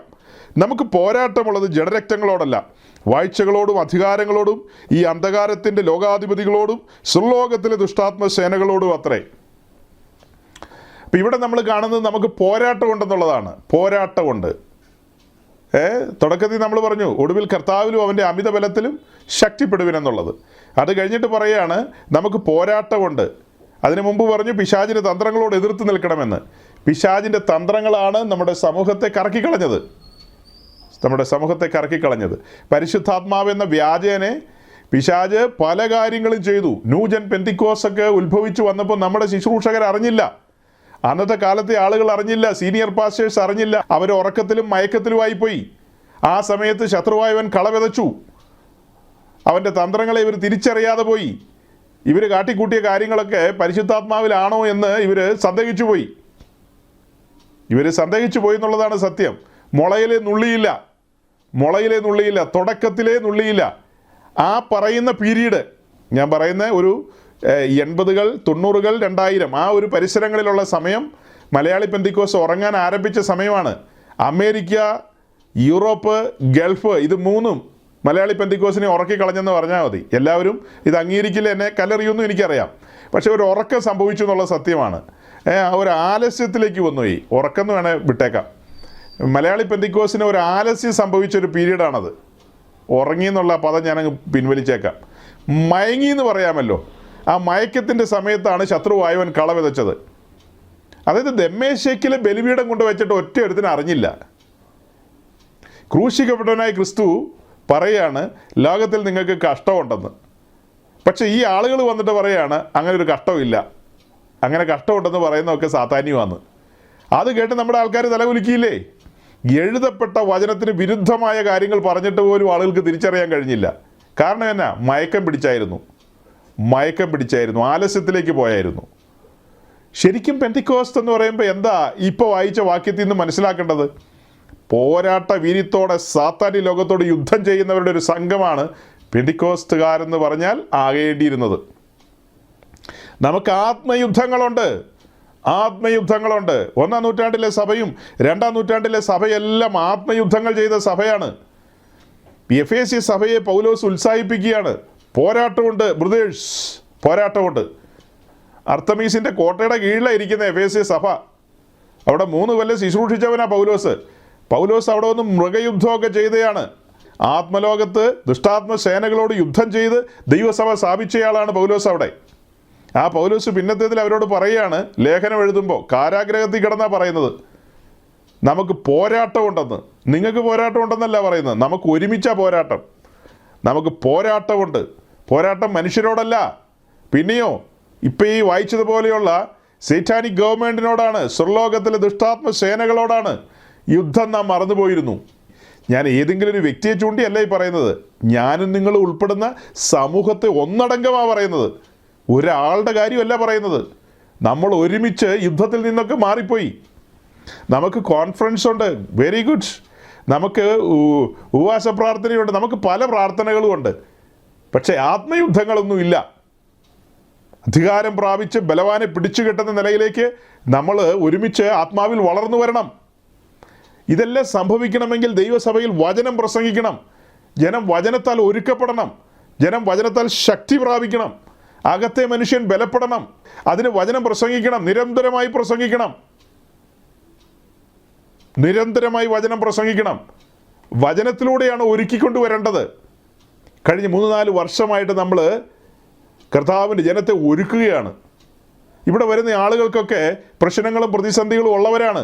ഒരിക്കൽ പോലും ഞാനതൊന്നും അഡ്രസ്സ് ചെയ്യാറില്ല. അല്ലേ, ഇന്ന് നമ്മുടെ മുമ്പിൽ ഇരിക്കുന്ന പലരും വലിയ പ്രതിസന്ധികളിലൂടെ പോകുന്നവരും, അല്ലെങ്കിൽ ജീവിതത്തിൽ പല പ്രതിസന്ധി ഘട്ടത്തിലൂടെയും കടന്നു പോയിക്കൊണ്ടിരിക്കുന്ന ദിവസങ്ങളും ആഴ്ചകളുമാണ് ഇതൊക്കെ. എന്നിട്ടും ഒരു വാക്ക് പോലും അതിനെക്കുറിച്ചൊന്നും പറയുന്നില്ല. പൊതുവായി ദൈവസഭയ്ക്ക് പ്രയോജനപ്പെടേണ്ട കാര്യങ്ങളാണ് നമ്മൾ പറയുന്നത്. ഇന്ന് ഈ ചാടുകയും വീഴുകയും തുള്ളുകയും ഒക്കെ ചെയ്യുന്നു എന്ന് പറയുന്നതൊന്നും പരിശുദ്ധാത്മാവിലല്ല. അങ്ങനെ പറയുമ്പോൾ തന്നെ അതേ നാവ് കൊണ്ട് ഞാൻ മറിച്ചും പറയുകയാണ്, സഹോദരങ്ങളെ, പരിശുദ്ധാത്മാവിൻ്റെ പ്രവർത്തനമുണ്ട്. നമ്മുടേതൊരു മരുഭൂമി സമാനമായ ഒരു സമൂഹമായിട്ട് അധപ്പതിക്കരുത്. നീരോട്ടം ഉണ്ടാകണം, പരിശുദ്ധാത്മാവിൻ്റെ ചലനങ്ങൾ ഉണ്ടാകണം, പരിശുദ്ധാത്മാവിൻ്റെ പ്രവർത്തനങ്ങൾ ഉണ്ടാകണം. അതിനൊരു വാഞ്ച വേണം. ശുശ്രൂഷകർ ജനത്തെ അതിന് ഉത്സാഹിപ്പിക്കണം. അവർ എഴുന്നേറ്റ് നിൽക്കണം. യാക്കോബിൻ്റെ ലേഖനത്തിൽ എന്താ നമ്മൾ കാണുന്നത്? ശത്രുവിനോട് എതിർത്ത് നിൽപ്പിനെന്നാണ് കാണുന്നത്. പിശാചിനോട് എതിർത്ത് നിൽപ്പിനെന്നാണ് കാണുന്നത്. എങ്ങനെയാ? പിശാചിനോട് എതിർത്ത് നിൽപ്പിനെന്നാണ് കാണുന്നത്. ഇന്ന് പിശാചിന്ന് കേൾക്കുമ്പോൾ നമ്മുടെ ആൾക്കാർ ഓടുക, കൊട്ടേഷൻ കൊടുത്തിട്ട് വേറെ ആളുകളെ ഏൽപ്പിക്കുക, നിങ്ങൾ കൈകാര്യം ചെയ്തേക്കാൻ പറഞ്ഞ്. ഞങ്ങൾ കൊട്ടക്കടിയിൽ ഇരുന്നേക്കാം, നിങ്ങൾ കൈകാര്യം ചെയ്തേക്കാം. ഇത് സാർവത്രിക സഭയ്ക്ക് എഴുതിയ ലേഖനമാണ് ഈ യാക്കോബിൻ്റെ ലേഖനം എന്ന് പറയുന്നത്. അതൊരു കാതോലികമായ ലേഖനമാണ്, സാർവത്രിക സഭയ്ക്കുള്ള ലേഖനമാണ് യാക്കോബിൻ്റെ ലേഖനം. അവിടെയാണ് പറയുന്നത് പിശാചിനോട് എതിർത്ത് നിൽക്കാൻ. അതിനോടുള്ള ബന്ധത്തിലാണ് എഫേസ്യ ലേഖനത്തിൽ ഞാൻ വായിച്ചത്. അവൻ്റെ തന്ത്രങ്ങളെയൊക്കെ പഠിക്കണം, അവൻ്റെ ടാക്ടിക്സ് മനസ്സിലാക്കണം. ഒടുവിൽ കർത്താവിലും അവൻ്റെ അമിത ബലത്തിലും ശക്തിപ്പെട്ടുകൊണ്ടിരിക്കണം, പരിശുദ്ധാത്മാവിലും വചനത്തിലും ശക്തിപ്പെട്ടുകൊണ്ടിരിക്കണം എന്ന് പറഞ്ഞ് വേറെ ഒരു കൃഷിക്ക് പോകാൻ സമയമില്ല. പിന്നെ നിങ്ങൾക്ക് ആ പ്രസംഗം ഈ പ്രസംഗം ഒന്നും കേൾക്കാൻ പിന്നെ കഴിയില്ല. നിങ്ങൾ അത്തരം പ്രസംഗങ്ങളും പഠിപ്പീരും പരിപാടികളിൽ നിന്നൊക്കെ പുറത്ത് വന്നേ തീരൂ. അല്ലെങ്കിൽ ശത്രുവിനോട് എതിർത്ത് നിൽക്കാൻ കഴിയില്ല. ശത്രുവിൻ്റെ മുമ്പിൽ നമ്മൾ നിന്നാപാത്രങ്ങളാകും, അവൻ ചിരിച്ചുകൊണ്ടിരിക്കും. അതേസമയം നമ്മൾ ആത്മാവിൽ ബലം പ്രാപിച്ച് നാം ശക്തരായി കഴിഞ്ഞാൽ അവൻ കരയും. ഇപ്പം സാത്താൻ ചിരിച്ചുകൊണ്ടിരിക്കുക, നമ്മളിരുന്ന് കരഞ്ഞുകൊണ്ടിരിക്കുക. പക്ഷെ ഇതിനൊരു മാറ്റം വരണം. അവൻ കരയണം, നമ്മൾ ചിരിക്കണം. ആ നിലയിൽ ദൈവസഭ, ഒരു വ്യക്തിയുടെ കാര്യമല്ല പറയുന്നത് ഞാൻ, ദൈവസഭ ഒന്നടങ്കം ആ ഒരു തലത്തിലേക്ക് മാറ്റപ്പെടണം. ഒരു തമാശയ്ക്ക് എഴുതിയ വാക്യമാണോ ഇത്? നമുക്ക് പോരാട്ടമുണ്ടെന്ന് പറയുന്നത് എന്താ? നമ്മൾ ആത്മാവിലാണ് പോരാടേണ്ടത്. വചനമെന്ന വാള് കയ്യിലെടുത്ത് പോരാടണം, യുദ്ധങ്ങൾ ചെയ്യണം. ദൈവത്തിൻ്റെ ദാസന്മാർ ഒരു ദേശത്ത് ഇറങ്ങി യുദ്ധം ചെയ്യണം. അങ്ങനെയുള്ള കാര്യങ്ങൾ എവിടെയെങ്കിലും നടക്കുന്നുണ്ടോ? ഒരിടത്തും നടക്കുന്നില്ല എന്ന് തീർത്ത് പറയാൻ പറ്റില്ല. ഓക്കെ സഹോദരങ്ങളെ, ഞാൻ വാക്കുകളെ വേഗം ചുരുക്കുകയാണ്. ഞാൻ ഇന്ന് 1-2 വീഡിയോസ് നിങ്ങളെ കാണിക്കാനായിട്ട് താല്പര്യപ്പെട്ടിരുന്നു, പക്ഷേ അതിലേക്കൊന്നും കടന്നു പോകാനായിട്ട് കഴിഞ്ഞില്ല. അതായത് ഇന്ന് ഈ പരിശുദ്ധാത്മാവിലാണ് ഈ ആളുകൾ ചാടുകയും തുള്ളിയൊക്കെ ചെയ്യുന്നത് എന്നൊക്കെയുള്ള നിലയിൽ നമ്മൾ പറയുമ്പോൾ തന്നെ അക്രൈസ്തവരായ ആളുകളുടെ ഇടയിലും ഈ ആത്മാവിൻ്റെ ഈ സ്പിരിറ്റിൻ്റെ വ്യാപാരമുണ്ട്. ഈ തലകുത്തി മറിയുന്നതും ആൾ വീഴുന്നതുമായ അതിൻ്റെയൊക്കെ വ്യാപാരമുണ്ട്. സമയം മുന്നോട്ട് പോയതുകൊണ്ട് ഞാൻ അതിലേക്ക് ഇനി കടക്കുന്നില്ല. മുസ്ലിങ്ങളുടെ ഇടയിൽ ഈ ആത്മാവിൻ്റെ വ്യാപാരം അതൊരു സ്പിരിറ്റ് തന്നെയാണ്. ഈ അമേരിക്കൻ കോൺഫറൻസിൽ നടന്ന ആളുകൾ വീഴുന്നത് പോലെയും തുള്ളിച്ചാടിയതുപോലെയൊക്കെയുള്ള സെയിം കാര്യമാണ് അവരുടെ ഇടയിൽ നടക്കുന്നത്. ഇവിടെ അത് തന്നെ നടക്കുന്നു. വേറെ അങ്ങനത്തെ ഒത്തിരി വീഡിയോസും കാര്യങ്ങളും ഒക്കെ ഉണ്ട്. ഈ സ്പിരിറ്റുകളുടെ ആ ഒരു സമാനതകൾ നമുക്ക് മനസ്സിലാക്കാൻ കഴിയും. ഇത്രയും നേരം നമ്മൾ പറഞ്ഞു വന്നതിൻ്റെ കാര്യം എന്താ? പരിശുദ്ധാത്മാവിലാണെങ്കിൽ ഇങ്ങനെയല്ല. പരിശുദ്ധാത്മാവ് വരുമ്പോൾ പുത്രന് മഹത്വം കൊടുക്കും. അവിടെ വചനമാണ് വെളിപ്പെടുന്നത്, സത്യവചനം വെളിപ്പെടും, വചനത്തിലൂടെയുള്ള ഒരുക്കമാണ്. അതേസമയം അത്ഭുതങ്ങളും അടയാളങ്ങളും ഒക്കെ അകമ്പടിയായിട്ട് സംഭവിക്കുകയും ചെയ്യും. അല്ലാതെ ഒരിക്കലും അത്ഭുതങ്ങളും അടയാളങ്ങളും സംഭവിക്കില്ലെന്നല്ല പറഞ്ഞു വരുന്നതും. അതെല്ലാം സംഭവിക്കണമെന്ന് തന്നെയാണ് നമ്മൾ പറയുന്നത്. വചനം പ്രസംഗിക്കുമ്പോൾ രോഗികൾ സൗഖ്യമാകണം. വചനം പ്രസംഗിക്കുമ്പോൾ ഞാൻ ജീവിച്ചിരിക്കുന്ന കാലത്ത്, മരിച്ചതിന് ശേഷമല്ല, ഞാൻ ജീവിച്ചിരിക്കുന്ന കാലത്ത് തന്നെ ശക്തമായി ഇത്തരത്തിലുള്ള കൃപാവരങ്ങളിലൊക്കെ ശുശ്രൂഷിക്കുന്ന ദൈവദാസന്മാരെ കാണണമെന്ന് ഞാൻ ആഗ്രഹിക്കുന്നൊരു മനുഷ്യനാണ്. അതായത് അവരുടെ ശുശ്രൂഷയിൽ മരിച്ചു കിടക്കുന്ന വ്യക്തികൾ ഉയർത്തു വന്നോട്ടെ, മാരകമായ രോഗങ്ങളുള്ള ആളുകൾ സൗഖ്യമായിക്കൊള്ളട്ടെ.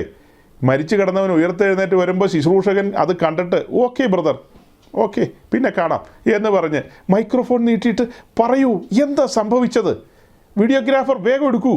അങ്ങനെയൊന്നുമല്ല. മരിച്ചവൻ എഴുന്നേറ്റ് വരുന്നത് മൈൻഡ് പോലും ചെയ്യാതെ തിരിച്ചു പോകുന്ന ശുശ്രൂഷകരെയാണ് നമുക്ക് ആവശ്യം.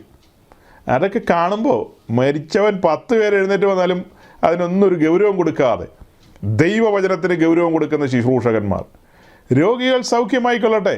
അപ്പോൾ രോഗികളോട് പറയണം, അമർച്ചയായി കൽപ്പിക്കണം, ഒരു മനുഷ്യനോട് പോലും പറഞ്ഞു പോകരുത്, ദൈവത്തിന് മഹത്വം കൊടുക്കുക, വിശുദ്ധ ജീവിതം നയിക്കുക, വീട്ടിൽ പോടാന്ന് പറയണം. അങ്ങനെ പറയുന്ന ശുശ്രൂഷകരെ കണ്ടിട്ട് ചാകണമെന്ന് എനിക്ക് ആഗ്രഹമുണ്ട്, നടക്കുമെന്നറിയില്ല. പ്രാർത്ഥിക്കാം നമുക്ക് അങ്ങനത്തെ ശുശ്രൂഷകർ. പെന്തിക്കോസ്ത് വേറൊരു തലത്തിലേക്ക് മാറട്ടെ. ഇന്ന് ഈ കാണുന്ന പോലെയുള്ള കോമാളിത്തരങ്ങളൊന്നും അല്ല യഥാർത്ഥ പെന്തിക്കോസ്ത്. ഞാൻ പറഞ്ഞു മനസ്സിലായോ? മരിച്ച വ്യക്തി ശുശ്രൂഷയിൽ എഴുന്നേറ്റ് വരിക, വചനം പ്രസംഗിച്ചുകൊണ്ടിരിക്കുമ്പോൾ മാരക രോഗികൾ സൗഖ്യമാകുന്നു. അവർ പറയുകയാണ് ഞങ്ങൾക്ക് ആ കാര്യം ഒന്ന് പറയണമെന്ന് പറഞ്ഞാൽ അതൊക്കെ ഇപ്പം ഇവിടെയൊന്നും പറയണ്ട, അത് നീ ജീവിച്ച് കാണിക്കുക. നീ ദൈവത്തിന് മഹത്വം കൊടുത്തുകൊണ്ട് ദൈവപ്രസാദമുള്ളൊരു ജീവിതം ജീവിച്ച് അങ്ങനെ 4 ആളുടെ മുമ്പിൽ സാക്ഷിയായിക്കൊള്ളുക. ഇവിടെയൊന്നും പറയാൻ അവസരമില്ല. അതിൻ്റെ പേരിൽ നോട്ടീസും വേണ്ട, ഫോട്ടോയും വേണ്ട, വീഡിയോയും വേണ്ട, ഒന്നും വേണ്ട, വീട്ടിൽ പൊക്കോളാൻ പറയണം. അതൊന്നും മുതലെടുപ്പിനായിട്ട് മാറരുത്, പേരിനും പ്രശസ്തിക്കുമായിട്ട് മാറരുത്. മഹത്വം മുഴുവനും രാജാതിരാജാവിനുള്ളതാണ്. ഇന്ന് മഹത്വം ഇത്തരം ആളുകൾ അടിച്ചു മാറ്റുക. മഹത്വം മുഴുവനും നമ്മുടെ കർത്താവിന് മാത്രമുള്ളതാണ്, അത് വേറെ ആർക്കും ഉള്ളതല്ല. അതുകൊണ്ട് സഹോദരങ്ങളെ, എഫേസ്യ ലേഖനം 6-ാം അധ്യായത്തിൻ്റെ 12-ാം വാക്യം നിങ്ങളുടെ മുമ്പിൽ വെച്ചുകൊണ്ടാണ് ഞാൻ ക്ലോസ് ചെയ്യുന്നത്. പ്രത്യേകിച്ച് ആരവാരവങ്ങളൊന്നും ഇല്ലാതെയാണ് പ്രസംഗം അവസാനിപ്പിക്കുന്നത്. അങ്ങനെ പ്രസംഗമൊക്കെ അവസാനിപ്പിക്കുമ്പോൾ ഓർഗൻ്റെ നേർത്ത സ്വരമോ പിന്നെ ഇങ്ങനെ ശാന്തമായ സ്വരത്തിൽ ഒന്നുമില്ല. കർത്താവ് തൻ്റെ പ്രസംഗങ്ങളൊക്കെ പ്രസംഗിച്ചത് ഞാൻ വായിച്ചിട്ടുണ്ട്. ആ പ്രസംഗങ്ങളൊക്കെ കൊണ്ടുപോയി പെട്ടെന്നൊരു ഫുൾ സ്റ്റോപ്പ് ഇടുകയായിരുന്നു. എന്നിട്ട് കേൾക്കാൻ ചെവിയുള്ളവൻ കേൾക്കുക എന്നൊക്കെ പറഞ്ഞ് വീട്ടിൽ പൊക്കോളാൻ പറയുക. അതായത് പിന്നെ വേറെ കഥയൊന്നും പറയാൻ നിന്നില്ലെന്ന്. അതുപോലെ ഗൗരവമായ വിഷയങ്ങൾ നിങ്ങളുടെ മുമ്പിൽ വെച്ചുകൊണ്ട് ഞാൻ വാക്കുകൾ ചുരുക്കുകയാണ്. എഫേസ്യ ലേഖനം 6:12. മലയാളി പെന്തിക്കോസ്ത് ലോകത്തിൽ എവിടെയുമുള്ള വീണ്ടെടുക്കപ്പെട്ട ദൈവജനം അവരാത്മാവിൽ യുദ്ധങ്ങൾ ചെയ്യുന്നവരായി മാറട്ടെ. സാത്താൻ്റെ കോട്ടകളെ തകർക്കട്ടെ, ബലവാനെ പിടിച്ചു കെട്ടട്ടെ, ബലവാൻ കാൽ കീഴിൽ വരണം. ആ ഒരു തലത്തിലേക്ക് ദൈവസഭ ആത്മാവിൽ ശക്തി പ്രാപിക്കാൻ, ദൈവദാസന്മാർ ശക്തമായി വചനം പ്രസംഗിക്കാൻ ദൈവജനത്തിൻ്റെ പ്രാർത്ഥന ആവശ്യമാണ്. അതുപോലെ നമ്മുടെ സഹോദരി സഹോദരന്മാരെല്ലാം കൃപാവരങ്ങളാൽ ജ്വലിക്കട്ടെ. സഭ കൃപാവരങ്ങളാൽ അലങ്കരിക്കപ്പെടട്ടെ.